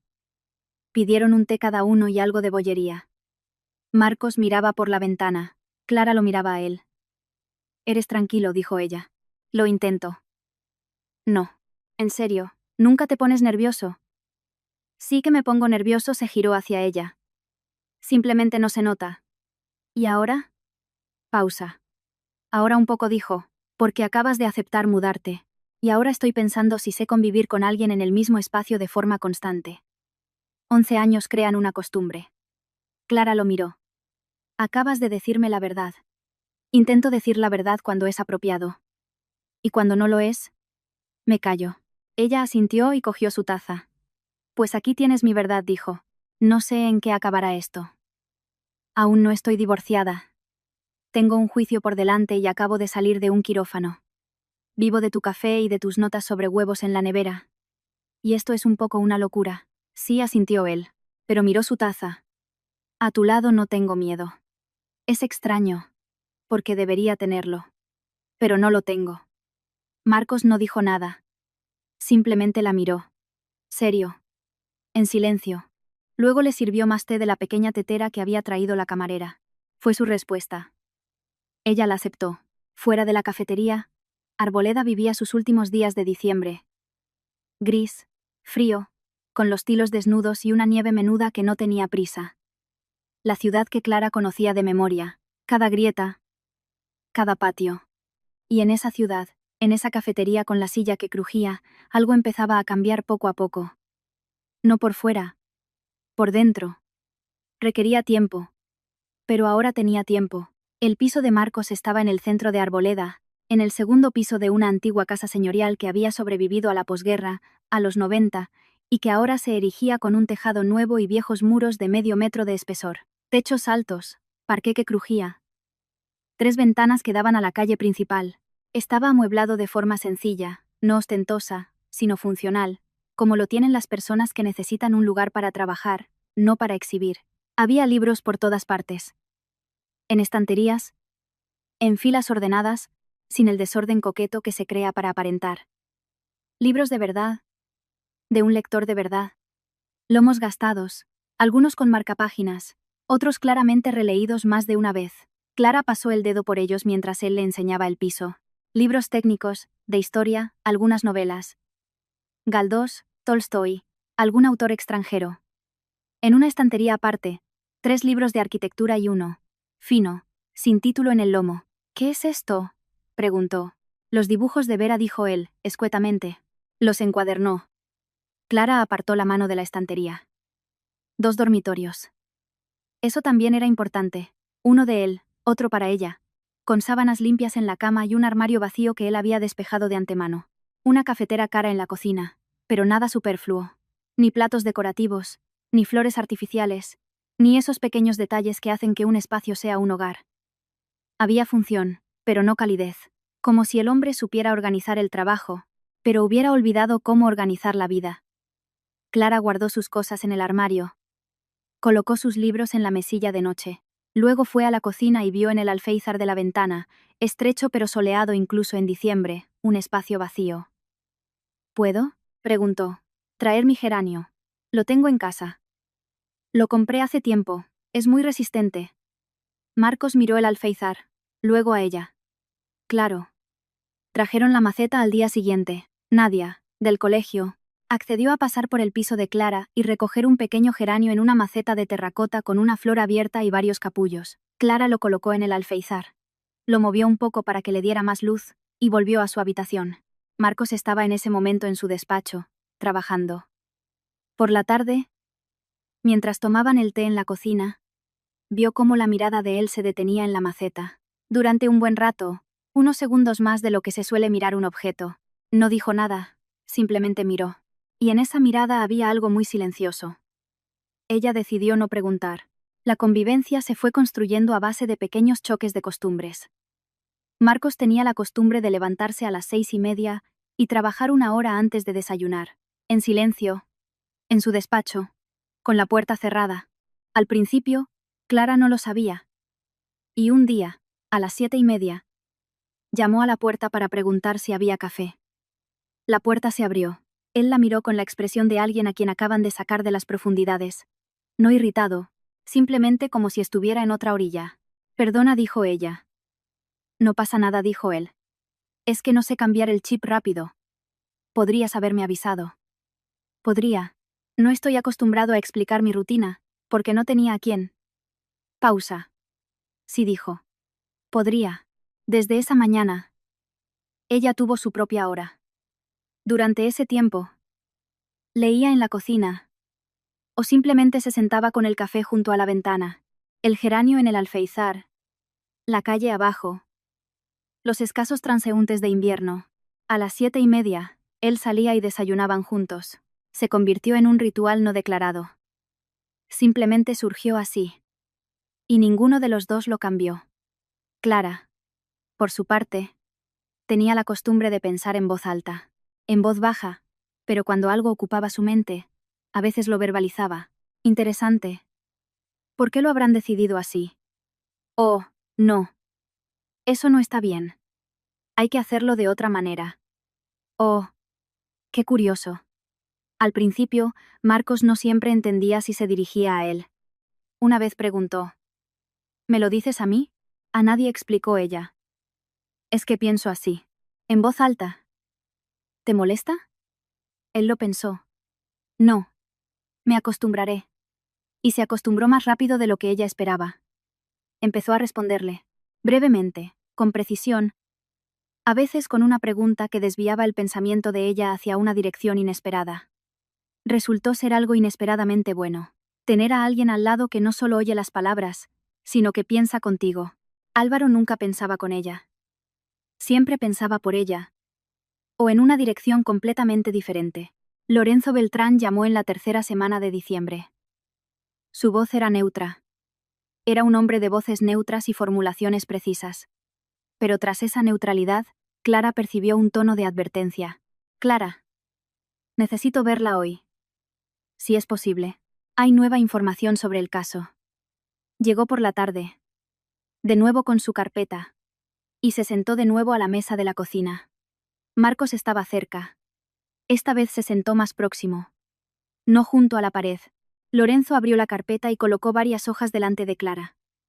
Su exmarido y la ciudadana Noelia Campos han presentado una demanda conjunta, dijo, para que se le reconozca una capacidad de obrar limitada durante el periodo postoperatorio. El motivo que alegan es que se encontraba bajo los efectos de medicamentos, lo que le impidió tomar decisiones de forma consciente. Clara miró los papeles. Noelia dijo, la señora Campos es personal sanitario. Eso refuerza su posición. El testimonio de una persona con estatus profesional es percibido por el tribunal de forma diferente al de un particular. Lorenzo se quitó las gafas, las limpió, se las volvió a poner. También señalan como prueba de comportamiento inadecuado el hecho, y cito, de un acercamiento precipitado y la intención de contraer matrimonio con una persona poco conocida durante el periodo de rehabilitación. Silencio. Hablan de nosotros, dijo Clara. Sí. Marcos miraba los papeles. Su rostro estaba tranquilo, pero con esa tensión en la mandíbula que Clara ya había aprendido a leer.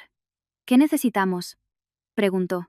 Necesitamos varias cosas, dijo Lorenzo Beltrán. El informe de Herrero con la descripción completa de la rehabilitación ya lo tenemos. Lo solicité. La lista de los medicamentos recetados con un informe farmacológico que certifique que no pertenecen a la clase que afecta a la toma de decisiones también está lista. Hizo una pausa. El principal problema es campus. Si testifica como trabajadora sanitaria sobre su estado en la clínica, el juez puede creerla. Necesitamos o desacreditar su testimonio, o presentar pruebas más contundentes de la parte contraria. Pilar, dijo Clara. Pilar Sánchez. Lorenzo levantó la vista. ¿Ha hablado con ella? Era nuestra enfermera. Concienzuda. Precisa. En 8 años. Probablemente ni una queja. Me vio todos los días en la clínica. Si está dispuesta a testificar, eso cambia el panorama significativamente. 2 trabajadoras sanitarias con testimonios opuestos. Y el tribunal evaluará la reputación de cada una. La de Sánchez, supongo, es impecable. Impecable, confirmó Marcos, escuetamente. La llamaré, dijo Clara. Aparecieron al día siguiente. Clara estaba en la cocina, Cusena mirando algo en el móvil. Cuando sonó el telefonillo, preguntó quién era, y oyó la voz de Álvaro, neutra, casi amistosa. Clara, abre. Tenemos que hablar como personas civilizadas. Pulsó el botón. Marcos salió de su despacho y se quedó en el umbral de la cocina, en silencio. Simplemente estaba allí. Álvaro no vino solo. Noelia estaba un poco detrás de él, cogiéndolo del brazo, de forma ostentosa, con esa expresión que significa, aquí estamos, mirad, estamos juntos y no nos importa. Álvaro había cambiado en las últimas semanas. No físicamente, pero había algo nuevo en su postura. Algo forzado, la espalda demasiado recta, la mirada demasiado segura. Bonito piso, dijo, mirando a su alrededor. Caro. ¿Qué queréis?, dijo Clara. Él se giró hacia ella y sonrió ampliamente, casi con alegría. Y esa alegría era lo peor de todo. Porque no era real. Clara lo sabía después de 8 años. Clara, eres una mujer inteligente. Hablaba con suavidad, como se habla a alguien que aún no ha entendido, pero está a punto de hacerlo. Firma la renuncia al piso y dejaremos todo esto. Ni juicio, ni líos. Olvidamos y seguimos cada uno por su lado. ¿Y también retiraréis la demanda de incapacidad? Por supuesto. ¿Para qué la queremos si llegamos a un acuerdo por las buenas? Noelia estaba un poco apartada, mirando no a Clara, sino a un punto indeterminado, con la expresión de quien hace algo en lo que ya no cree del todo. Clara los miró a los dos. Era extraño. Esperaba que algo se le encogiera por dentro. Rabia. Dolor. O al menos humillación por el hecho de que él estuviera allí. En un piso ajeno. Sonriendo. No se le encogió nada. Solo sentía un cansancio sereno, tranquilo, como el cansancio tras un largo viaje que por fin termina. Marchaos, dijo. La sonrisa de Álvaro no desapareció, simplemente se congeló un poco. Clara, Álvaro lo miró directamente. A partir de ahora, la comunicación será a través del abogado. ¿Sabes quién es? Marchaos. Noelia le tiró del brazo. Él se quedó un segundo más, por inercia, porque irse así no entraba en sus planes. Luego se dio la vuelta y salió. La puerta se cerró. Clara se quedó en la entrada, luego exhaló lentamente y fue a la cocina. Se sirvió agua y bebió. Marcos no dijo nada. Simplemente le puso delante un vaso de té, caliente, recién hecho. Por la noche estaban sentados en la cocina. Marcos le explicaba en voz baja, sin palabras de más. Cómo se explican las cosas que uno entiende bien. ¿Entiendes lo que quieren en realidad? No solo el piso. He estado pensando en ello. Si el tribunal te declara con capacidad de obrar limitada durante ese período, todas las decisiones que tomaste quedan en entredicho. Tus derechos patrimoniales en el divorcio, tu capacidad para defender tus propios intereses. Pausa. Y algo más. Nuestra boda, si se celebra, también estaría en entredicho. Clara lo miró. Pero aún no nos hemos casado. Aún no. La miraba con calma, directamente. Quieren cerrar esa puerta de antemano. Dejarte sin herramientas y sin palancas a la vez. ¿Y si presentamos la solicitud ahora? Dirán que me manipulaste. Lo dirán. Lorenzo lo sabe. Yo también. Entonces, ¿para qué? Marcos guardó silencio. No por el juicio, dijo finalmente. Por nosotros. Clara lo miró. ¿O aún no estás segura? Preguntó. No como un desafío, sino como una pregunta sincera. Ella pensó. De verdad. No deprisa, no por inercia. En lo que había pasado desde aquella mañana de noviembre en la habitación del hospital. En el asentimiento que no se había tomado en serio. En las notas sobre los huevos. En el geranio del alféizar que él miraba más de la cuenta. En cómo la escuchaba. En la mano que le había cogido en la oscuridad y en cómo él se había mirado la muñeca después. Estoy segura, dijo en voz baja. Por la noche no durmió. Ya se había vuelto una costumbre. No dolorosa, como antes, sino simplemente así. A veces la cabeza no se apaga, y es mejor no luchar, sino quedarse tumbada y pensar. Pensaba en cómo, en 3 semanas, el espacio de ese piso se había vuelto familiar. Cómo ya conocía el crujido del parqué del pasillo, dónde pisar y dónde no. Cómo ya podía prepararse el café matutino en su cafetera sin preguntar. Cómo el silencio de él había dejado de ser ajeno para convertirse en un silencio propio. De esos que no necesitan ser llenados. Detrás de la pared estaba silencioso. No sabía si él dormía o no. Se levantó y fue a la cocina. Él estaba allí, sentado a la mesa con una taza, mirando la ventana oscura. Detrás del cristal era diciembre, un diciembre sombrío, sin nieve esa noche. Solo la farola de la esquina se balanceaba con el viento, y su luz se mecía en la cocina. De un lado a otro. Marcos levantó la vista. No se sorprendió. Clara se sentó enfrente. Estuvieron en silencio. Mucho tiempo, como están en silencio las personas que no necesitan hablar para estar juntas. Marcos. ¿Sí? En todo este tiempo, ni una sola vez has intentado cogerme la mano o abrazarme, salvo aquella noche en la clínica. Él la miró. No quería presionar. Dijo. ¿Y si te digo que quiero que me cojas la mano? Silencio. La farola de fuera se balanceó. Un haz de luz le cruzó el rostro por un segundo, y de nuevo la oscuridad. Marcos extendió lentamente la mano sobre la mesa. Con la palma hacia arriba, Clara puso la suya encima. Así se quedaron. Mucho tiempo. No contó cuánto, pero fue mucho. El hervidor en la encimera se enfrió. La farola de fuera se balanceaba. Diciembre seguía su curso.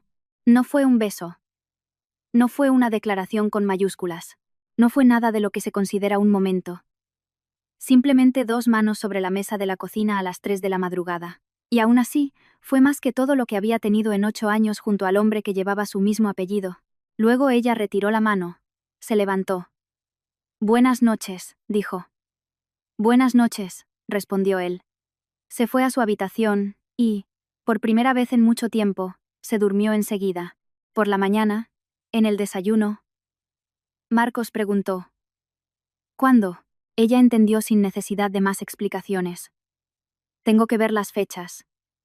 Lorenzo dijo que es mejor no demorarlo. Pero tampoco precipitarse. Lorenzo tiene razón, bebía su café. Pero no me refiero a eso. Me refiero a ti. ¿Estás lista? Sí, dijo Clara. Él dejó la taza. Entonces, vamos hoy. El registro civil estaba a 3 calles. En un pequeño edificio con columnas que Arboleda había heredado del gusto neoclásico por las fachadas solemnes. Dentro olía a pintura fresca y un poco a naftalina, como huele en todos los sitios donde se guardan papeles importantes. La funcionaria. Una mujer joven con un peinado pulcro y la mirada cansada de quien oye juramentos de amor eterno 8 veces al día y se ha acostumbrado, recogió sus documentos y consultó un libro. Dentro de un mes dijo. El 26. A las 11. Perfecto, dijo Marcos. Enhorabuena, dijo la funcionaria, mecánicamente pero sin mala intención. Salieron a la calle. Diciembre los recibió con frío y un viento que arrastraba pequeños copos de nieve helada. Fea. Nada romántica. Simplemente nieve de diciembre. Clara se subió el cuello del abrigo. Marcos estaba a su lado. Junto a la entrada, una anciana se había instalado con una mesita plegable. Vendía pipas tostadas en cucuruchos de papel, envuelta en un enorme chal de lana. Marcos se detuvo. Compró 2 cucuruchos y le dio uno a Clara. Se quedaron en la acera, comiendo pipas. Así, como se comen las pipas en las ciudades de provincia en invierno. De pie. Sin prisa. Simplemente estando. Acabamos de pedir fecha en el registro civil, dijo Clara. Sí. Mientras hay un juicio sobre mi incapacidad. Sí. Es absurdo. Un poco. Ella lo miró. A su rostro serio. Al cucurucho de pipas en su mano, a cómo entrecerraba los ojos por el viento. Y se echó a reír. No en voz baja. No contenida. De verdad. Inesperadamente para sí misma. La risa brotó y no quería parar. Por lo absurdo. Por las pipas. Por cómo debía de verse todo desde fuera. Dos adultos de pie en una acera de diciembre con cucuruchos de papel, que acababan de pedir fecha para casarse en medio de un proceso judicial sobre la cordura de uno de ellos. Marcos la miró. Y en las comisuras de sus ojos apareció algo. No una risa. No, algo más cálido. ¿Qué? Preguntó ella. Cuando dejó de reír. Nada, dijo él. Es que hacía mucho que no la oía. ¿El qué? Tu risa. Clara lo miró. Luego de nuevo a la calle. A la ciudad gris de diciembre. A los tilos desnudos, a la anciana de las pipas que, impasible, seguía con su negocio. Dentro de un mes, el 26 a las 11. Mientras tanto, pipas, y este hombre a su lado, que había dicho, hacía mucho que no oía tu risa, como si la hubiera estado esperando. Era extraño. Era bueno. Era real.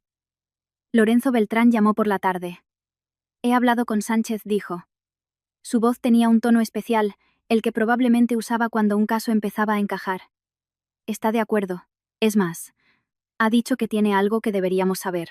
No por teléfono. Nos vemos mañana. Clara colgó y fue al pasillo. Marcos estaba en la puerta de su despacho. Lo había oído. Mañana, dijo ella. Mañana, repitió él. Todo saldrá bien. Clara lo miró. ¿Lo dices porque lo crees o para que no me preocupe? Por ambas razones, respondió él. Serio. Ella asintió y se fue a su habitación. En la puerta, se detuvo. Marcos. ¿Sí? Ese libro en la estantería, el que no tiene título en el lomo. Con los dibujos de Vera. Él la miró. No lo quites, dijo Clara. Déjalo donde está. Una larga pausa. ¿De acuerdo? Dijo él en voz baja. Ella cerró la puerta. Fuera. Diciembre vivía sus últimos días. Frío. Oscuro. Honesto. En una semana sería año nuevo. En un mes, la boda. Por delante, el juicio, los papeles, todo lo que había que pasar. Pero hoy había sido este día. Pipas en la acera.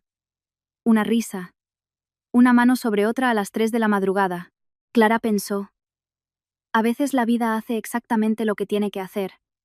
Simplemente no siempre cuando lo esperas. Enero en Arboleda es un tipo especial de silencio. No el de verano, ni el de otoño. El silencio de invierno es diferente. Denso como el algodón, y a la vez frágil como el cristal. La nieve cubría todo de manera uniforme, las calles estaban desiertas por las mañanas, y toda la ciudad parecía haberse tomado una pausa después de las fiestas, recuperando el aliento antes de lo que viniera después. Para Clara, ese, después, era mucho. Lorenzo Beltrán preparaba la defensa metódicamente. Se veían cada pocos días, y cada vez él llegaba con nuevas hojas y nuevas preguntas. El informe de Herrero estaba listo. La operación se había desarrollado con normalidad, sin complicaciones, y la recuperación era la esperada. El farmacéutico había emitido un certificado sobre los medicamentos recetados. Analgésicos y antibióticos, nada que un tribunal pudiera considerar que afectara a la conciencia. Los funcionarios del registro civil, los mismos que habían recibido su solicitud, estaban dispuestos a confirmar que Clara había acudido en persona, parecía tranquila y se comportaba de manera adecuada, sin signos de coacción. Es una posición sólida, decía Lorenzo, extendiendo los papeles. Pero el problema principal persiste. Campos es personal sanitario. Su testimonio sobre el estado de una paciente en la clínica será tomado muy en serio por el tribunal. Pilar Sánchez, recordó Clara. He hablado con ella. Está dispuesta. Pero necesito saber qué va a decir exactamente antes de que lo diga en la sala. Pilar llegó al día siguiente. Sin que la invitaran. Llamó por la mañana y dijo que quería verla. Clara le propuso quedar en la cafetería, la misma de la silla que crujía en la calle Mayor. Marcos se quedó en casa. Pilar llegó en su tiempo libre, después de su turno, con un abrigo de cuello de piel y un bolso al hombro. Parecía cansada, pero serena. Pidió un té. Se colocó el bolso en el regazo y guardó silencio un momento, como sopesando por dónde empezar. Clara dijo finalmente: «Tengo que enseñarle algo». Sacó un teléfono, uno viejo con la pantalla rota. Buscó algo en sus grabaciones y se lo enseñó a Clara. Fue por casualidad. Al principio ni me di cuenta de que se había grabado. A veces pongo la grabadora cuando voy a casa, para grabarme recordatorios. Ese día, a principios de diciembre, iba de camino a mi turno, y se me olvidó apagarla. Metí el teléfono en el bolsillo de la bata. Pilar la miró seriamente. Yo estaba en el pasillo. Ellos no sabían que estaba cerca. Clara cogió el teléfono. La grabación duraba casi 8 minutos. Los 2 primeros eran ruido de pasillo, pasos, voces lejanas. Luego, más cerca, 2 voces que reconoció al instante.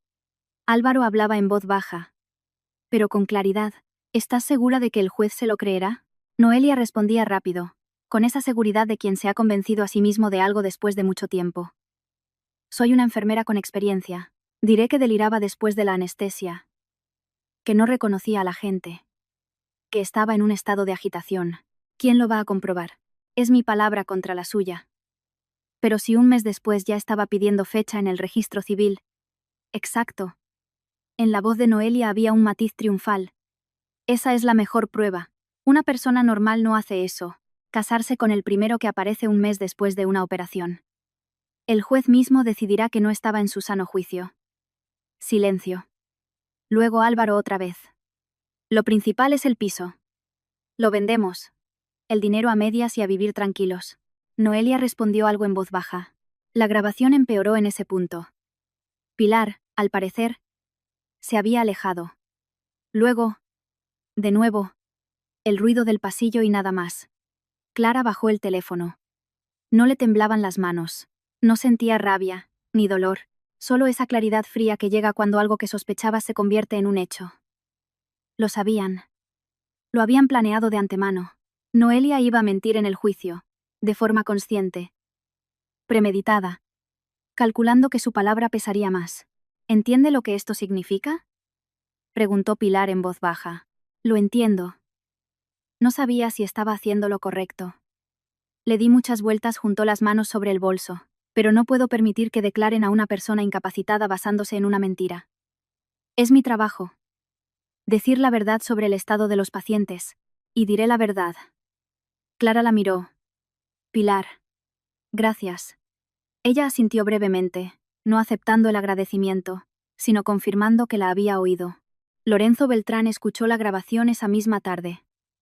Estaba sentado a la mesa de la cocina, escuchando con auriculares. Su rostro era impenetrable. Cuando terminó, se quitó los auriculares y dejó el teléfono. Guardó silencio unos 10 segundos. «Bien», dijo finalmente. Su voz era la que tienen las personas experimentadas cuando un caso difícil se transforma en otra cosa. Esta es una grabación de una conversación en la que ambos participantes planean dar falso testimonio en un juicio con el fin de apropiarse ilegalmente de un bien. Esto ya no es solo un caso civil, es penal. Clara lo miró. Estafa. Preparación para cometer estafa. Artículo 248 del Código Penal. Agravado, porque se trata de una vivienda. Además, el artículo 458. Falso testimonio. Esto es serio. Lorenzo cogió un bolígrafo e hizo una anotación. «Tenemos que presentar una denuncia en la comisaría. La grabación es material para la investigación. La entregaré yo mismo con los documentos adjuntos. Se enterarán de que viene de nosotros». «Sí, pero eso no importa. La grabación es legal, obtenida por casualidad en un lugar público. Pilar, como testigo, explicará cómo se obtuvo». Levantó la vista. «¿Está preparada para que esto se alargue?». «Un caso penal no es rápido. Estoy preparada». Entonces, manos a la obra. Marcos, que había escuchado todo en silencio, era muy bueno guardando silencio en los momentos adecuados. Solo preguntó: «¿Cuándo hay que ir a la comisaría?». «Mañana a primera hora», dijo Lorenzo. «Prepararé los papeles esta noche». El inspector era joven, de unos 35 años, pulcro, con el aire de quien cree en el procedimiento. Los recibió en un pequeño despacho con una ventana de PVC y un retrato sobre la mesa. Escuchó a Lorenzo Beltrán. Cogió los documentos. Y escuchó la grabación 2 veces. ¿Las voces están identificadas?, preguntó. La señora Domínguez reconoce a ambos personalmente, dijo Lorenzo. Si es necesario, se hará un peritaje. El inspector asintió y anotó algo. Iniciaremos diligencias. Los citaré a ambos. Levantó la vista hacia Clara. ¿Está dispuesta a declarar si es necesario? Estoy dispuesta, dijo ella. Salieron.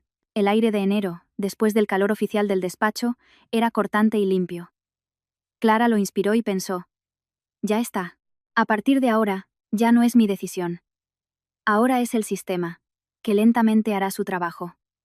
Noelia se derrumbó al tercer interrogatorio. Lorenzo se lo contó a Clara por teléfono, con calma, como se cuenta algo esperado. Al principio, Campos se mantuvo firme. Dijo que la grabación estaba sacada de contexto, que solo discutían un escenario hipotético, que no planeaban nada. En la tercera reunión con el inspector, cuando se dio cuenta de que el peritaje fonográfico había confirmado la identificación de las voces, se echó a llorar. Dijo que era una broma, que no pensaba que fuera tan serio. Álvaro aguantó más.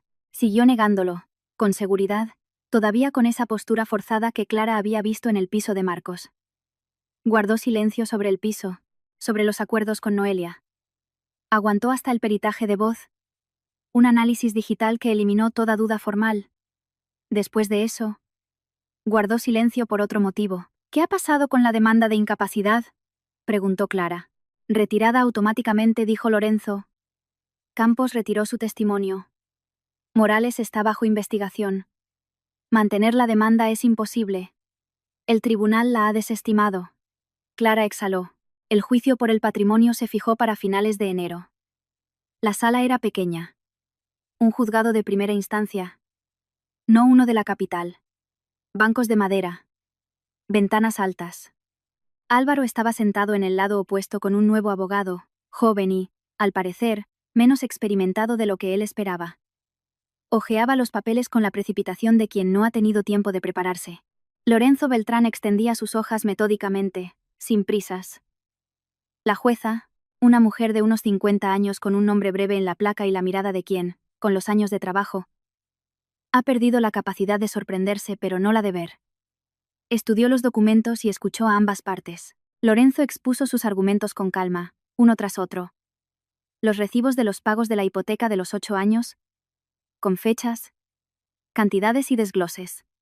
Los extractos de la cuenta bancaria de Clara, un certificado de su lugar de trabajo, maestra de primaria, 10 años de antigüedad, salario acreditado, el testimonio de un vecino, Miguel Ángel, de 72 años, maestro jubilado que vivía en el edificio desde hacía 20 años, quien confirmó brevemente y sin rodeos.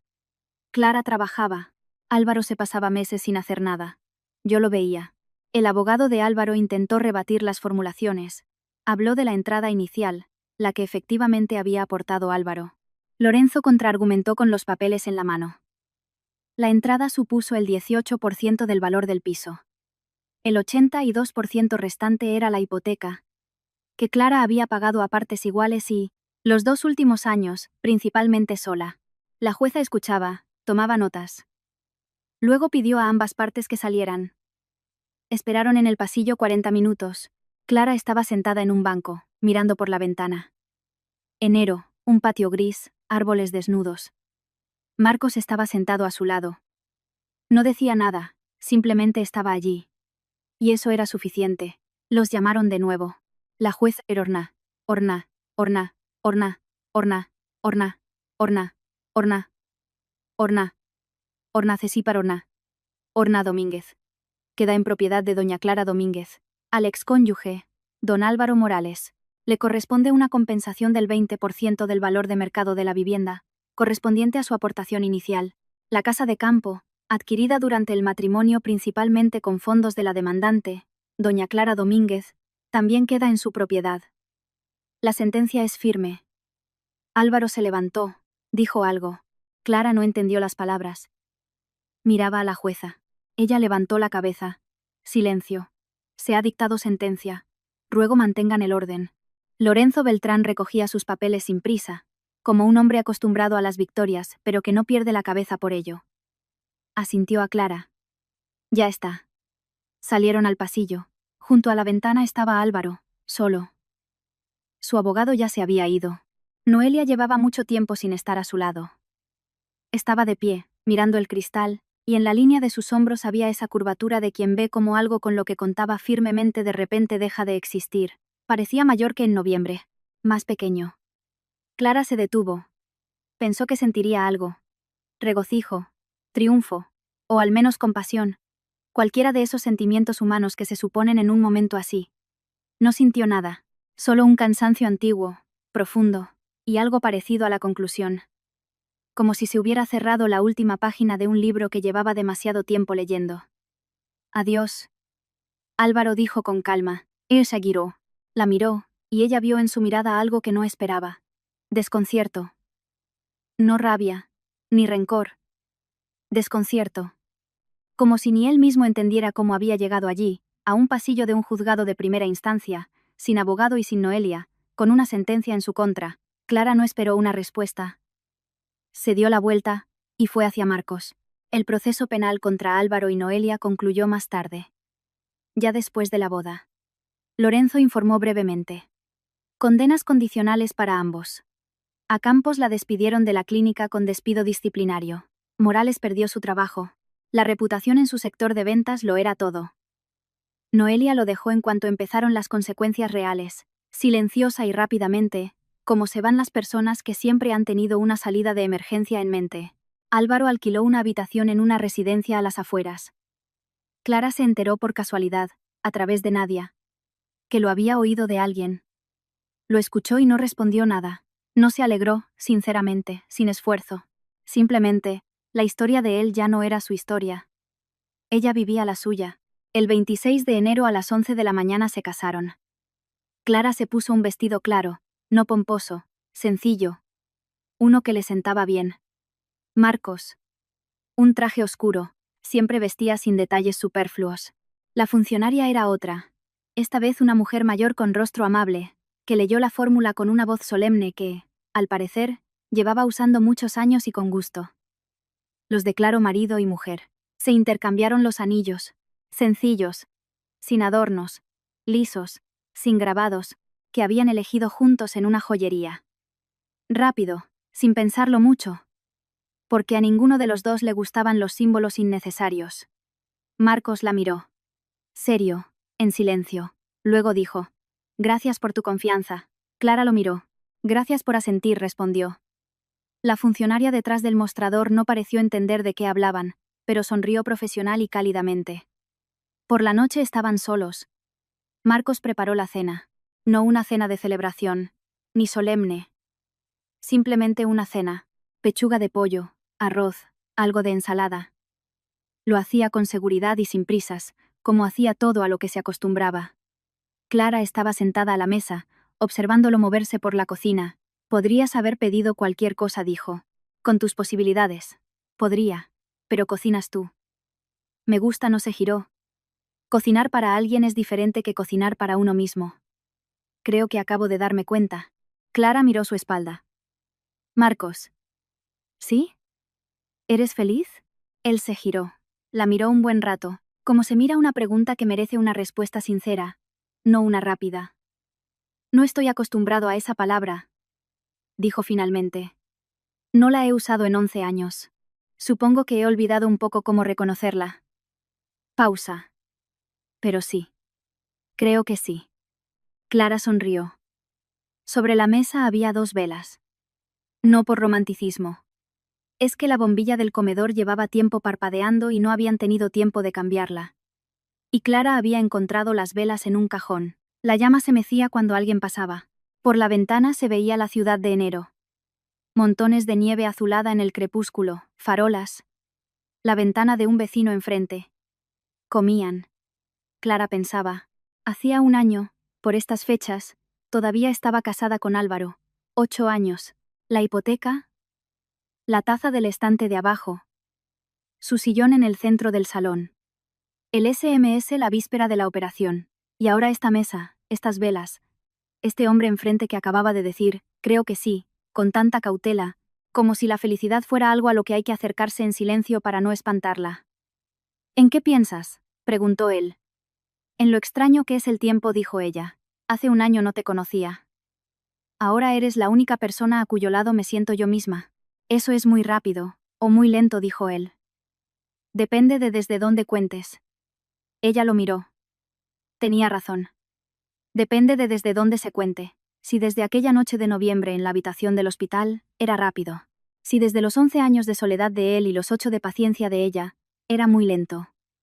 Ambos habían recorrido un camino largo y tortuoso para llegar a esta mesa, a estas velas, a esta cena, pero habían llegado. Hemos llegado, dijo en voz alta. ¿Qué? No entendió él. Nada, cogió el tenedor. Pensaba en voz alta. Estoy acostumbrado, dijo él. Y en esas dos palabras había tanta ternura serena que Clara bajó la mirada por un segundo. Fuera. Enero vivía sus últimos días. Pronto sería febrero, luego marzo. Luego la primavera.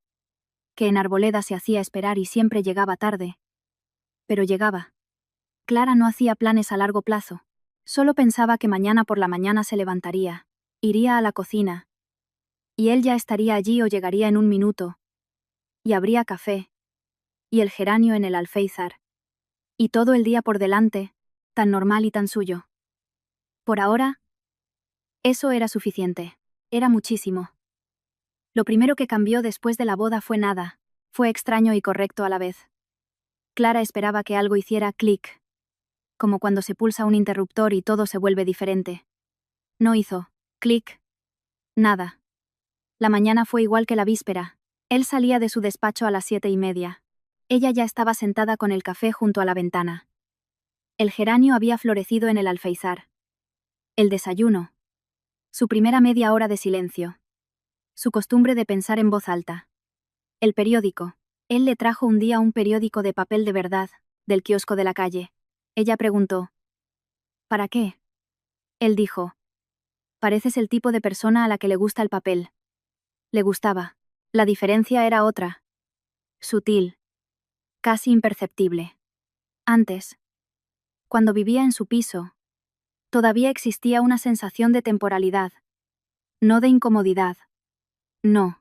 Simplemente la sensación de que era. Por ahora. Ahora.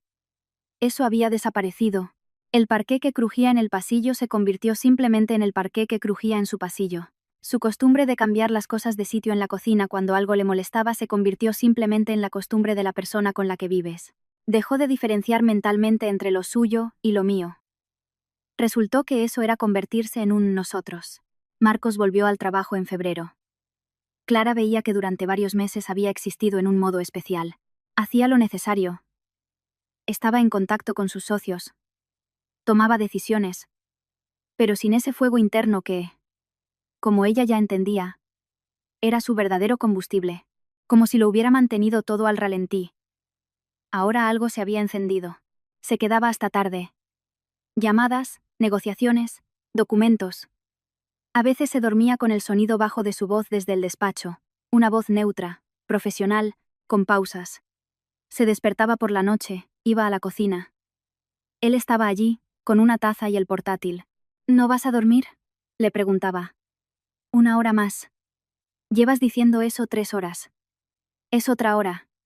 Ella resoplaba y se iba. Él aparecía 1 hora y media después, pero en todo aquello había energía, no agotadora, sino viva, como si hubiera encontrado algo en lo que llevaba mucho tiempo pensando y ahora se moviera hacia ello. Un día, durante la cena, dijo: «Quiero crear una fundación». Clara levantó la vista. Una fundación de rehabilitación. Para personas después de operaciones graves. Hablaba con cuidado, como se habla de lo que es importante. Y por eso mismo no se quiere expresar mal. Te vi recuperarte sola. Sin apoyo. Sin psicólogo. Sin condiciones adecuadas. El seguro cubre la operación y ya está, a partir de ahí, la persona está sola. Y ese es el momento más difícil. Clara lo miró. Eso es largo y caro, dijo. Lo sé. ¿Tienes gente que te ayude a ponerlo en marcha? La tengo. Entonces, hazlo. Él la miró como si esperara otra cosa. ¿Objeciones? Pero sola pregunta, ¿y para qué te metes en eso? No la hubo. Segunda oportunidad, dijo. Había pensado en llamarla así. Es un buen nombre, dijo Clara, simplemente. Él asintió, se giró hacia la ventana, y ella vio como algo en su rostro cambiaba. Un poco más suave, quizás. Como cuando una persona oye exactamente lo que quería oír, y no esperaba que fuera tan fácil. Volvió al colegio a mediados de febrero. Herrero le dio el visto bueno para un trabajo ligero, sentado, sin esfuerzo. La directora, Vera, la recibió con el aire de quien se alegra de verla, y a la vez está un poco asustada de que haya vuelto antes de lo esperado. Tu clase te echaba de menos, dijo. Y por esa frase, Clara entendió que no solo la clase. Abrió la puerta de segundo B. Un segundo de silencio. Los niños no reaccionaron de inmediato. Luego, un grito, no coordinado, no un coro, sino ese grito explosivo e infantil que se produce cuando la alegría no tiene tiempo de convertirse en palabras y simplemente estalla. Paula, con los lazos por fin bien atados para la ocasión, fue la primera en saltar. A Sergio se le cayó el estuche. Dani atravesó la clase corriendo, sin pensar en dinosaurios, y la abrazó por la cintura como se abraza algo que se teme volver a perder.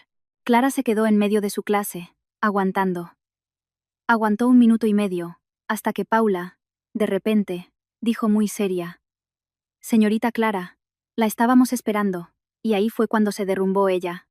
Parpadeaba, sonreía, acariciaba cabezas, decía: ya está, estoy aquí. Tranquilos, sentaos. Por la tarde, en casa, se lo contaba a Marcos. Él estaba sentado enfrente, escuchando. La miraba de esa forma que ella ya había aprendido a reconocer, cuando escuchaba de verdad.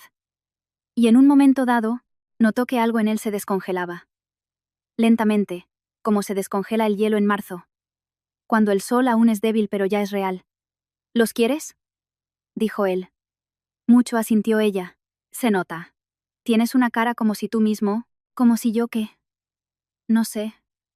Como si te gustara oírlo. Él guardó silencio.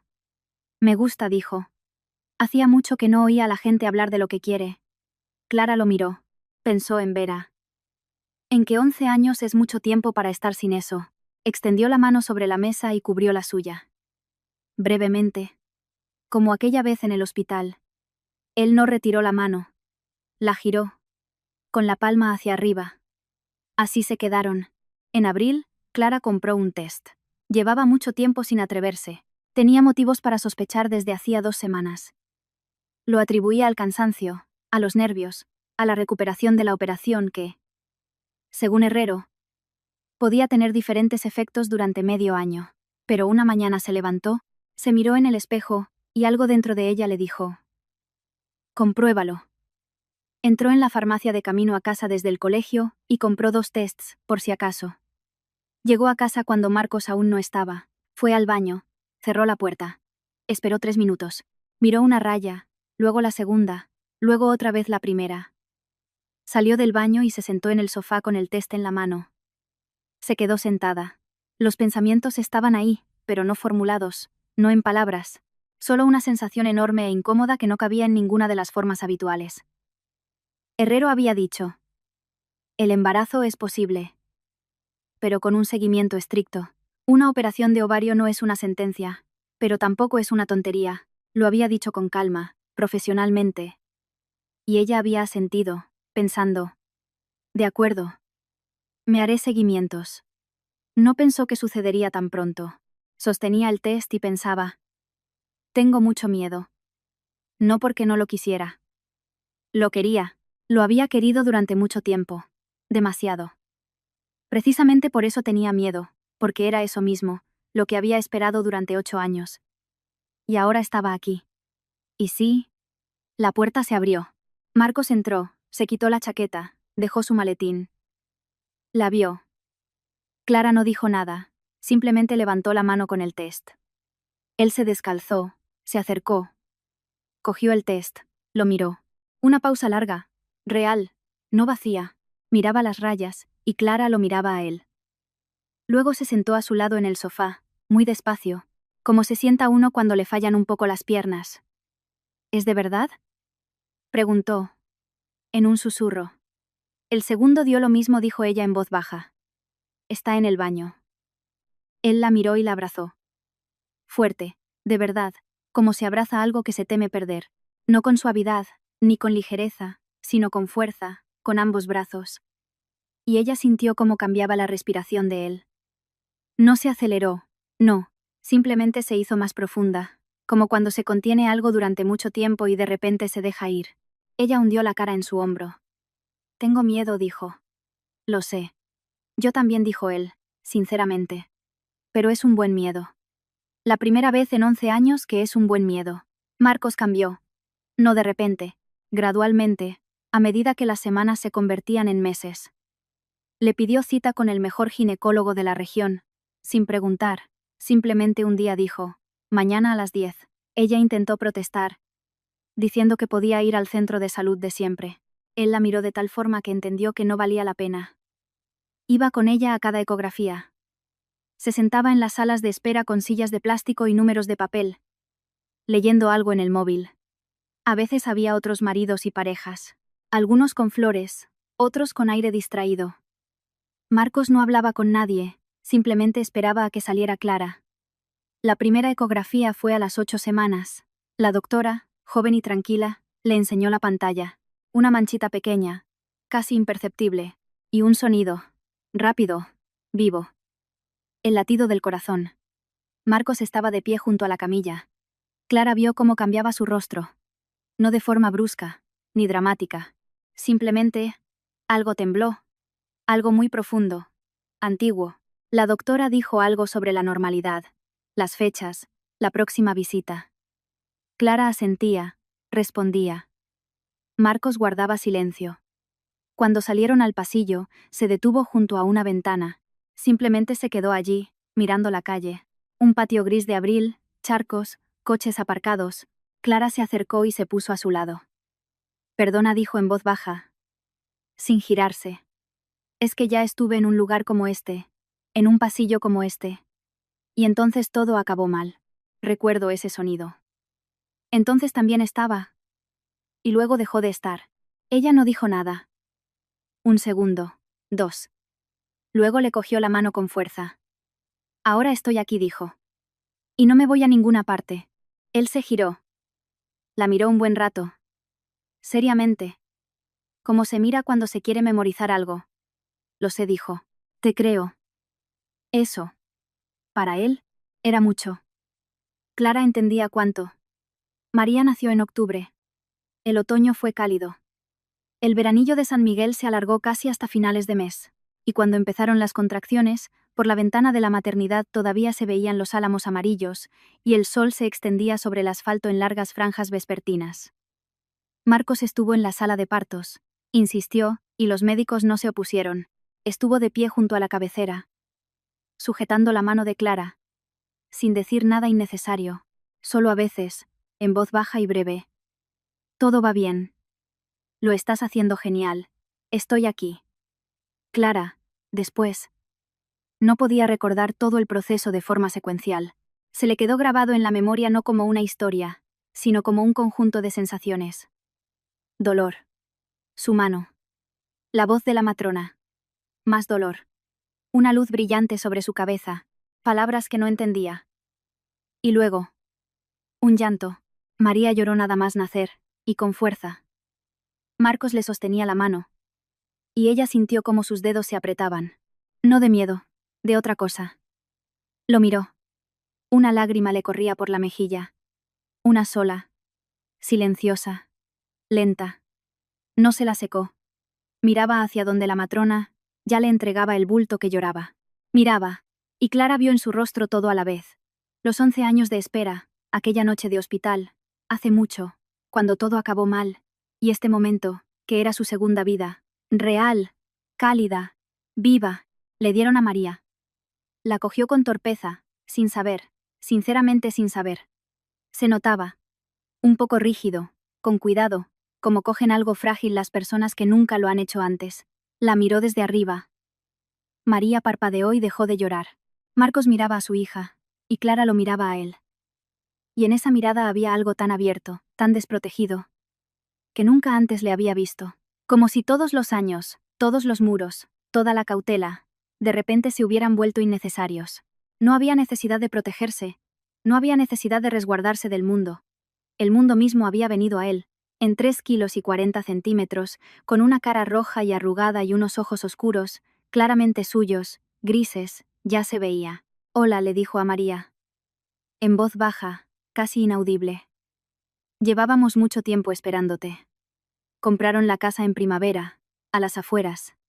A 20 minutos en coche. Vieja pero sólida, con un jardín un poco descuidado pero vivo. Manzanos, algunos cerezos, lilas junto a la valla. Marcos dijo. Lo iremos arreglando poco a poco. Clara dijo. Sé cómo hacerlo. Él dijo. Aprenderé. Para entonces, María ya gateaba con seguridad. Y gateaba por todas partes, sin previo aviso y sin una ruta fija. Le interesaban especialmente las estanterías de abajo, las cajas debajo de las camas y todo lo que estuviera al borde de algo. Un día de abril, un día cálido, de verdad. Cuando los manzanos ya estaban en flor y el jardín era una nube blanca caída sobre la hierba, Clara estaba en la terraza. Simplemente de pie, mirando el jardín. Marcos salió y la abrazó por la espalda. En silencio, como se abraza algo propio, familiar, sin motivo. Estuvieron en silencio. Desde la casa llegaba la risa de María. Había encontrado algo, a juzgar por el sonido, algo interesante, y estaba muy contenta con ello. ¿En qué piensas?, preguntó él. En lo extraño que es todo. Clara miraba los manzanos. Hace año y medio iba de camino al hospital, sola, pensando que si me moría, ¿quién les explicaría a los niños los tiempos verbales? Pausa. Y ahora tengo todo esto. Es mucho, asintió él. Es muchísimo, dijo ella. Marcos. Quiero que esto no se acabe nunca. Él guardó silencio un momento, luego dijo. Entonces nos esforzaremos para que no se acabe. No lo prometió. Simplemente, nos esforzaremos. Con sinceridad. Exactamente como es. No es magia. No es el destino. Es el esfuerzo diario. Nos esforzaremos, Clara pensó. Eso es mejor que cualquier promesa. Desde la casa salió rodando María. Exactamente. Rodando. Rápida, segura. Con esa expresión de determinación de quien ha encontrado un objetivo. El objetivo era su padre. Se acercó al umbral de la terraza. Lo miró desde abajo con sus ojos grises. Y toda su expresión decía. Venga, vamos. Marcos se inclinó y la cogió en brazos. Todavía un poco torpe. Como la primera vez. Aunque ya había pasado medio año. Todavía la cogía con ese cuidado especial de quien la vida le ha enseñado que lo frágil hay que sujetarlo con fuerza. María inmediatamente le agarró la nariz. «¡Ay!», dijo Marcos. María apretó más fuerte. Lo hace cada vez, informó Clara. Lo sé, es su método para conocer el mundo. El mundo ya te conoce bastante bien, dijo Clara, seria. Puedes soltarle la nariz. María miró a su madre, miró a su padre y se echó a reír. Una risa sonora, sin motivo, simplemente porque se sentía bien, porque era el jardín y hacía calor y ellos dos estaban allí. Marcos se rió también. Inesperadamente para sí mismo. Clara lo vio. Esa risa que brota sola, sin intención. Clara los miraba a los dos y sentía algo tan pleno que no tenía nombre. Luego se rió también. Los manzanos estaban en flor. Abril doraba la hierba. María sujetaba la nariz de su padre y se reía a carcajadas. A veces, la vida se interrumpe donde parece que todo ha terminado, solo para empezar de nuevo. Clara lo sabía ahora, con certeza.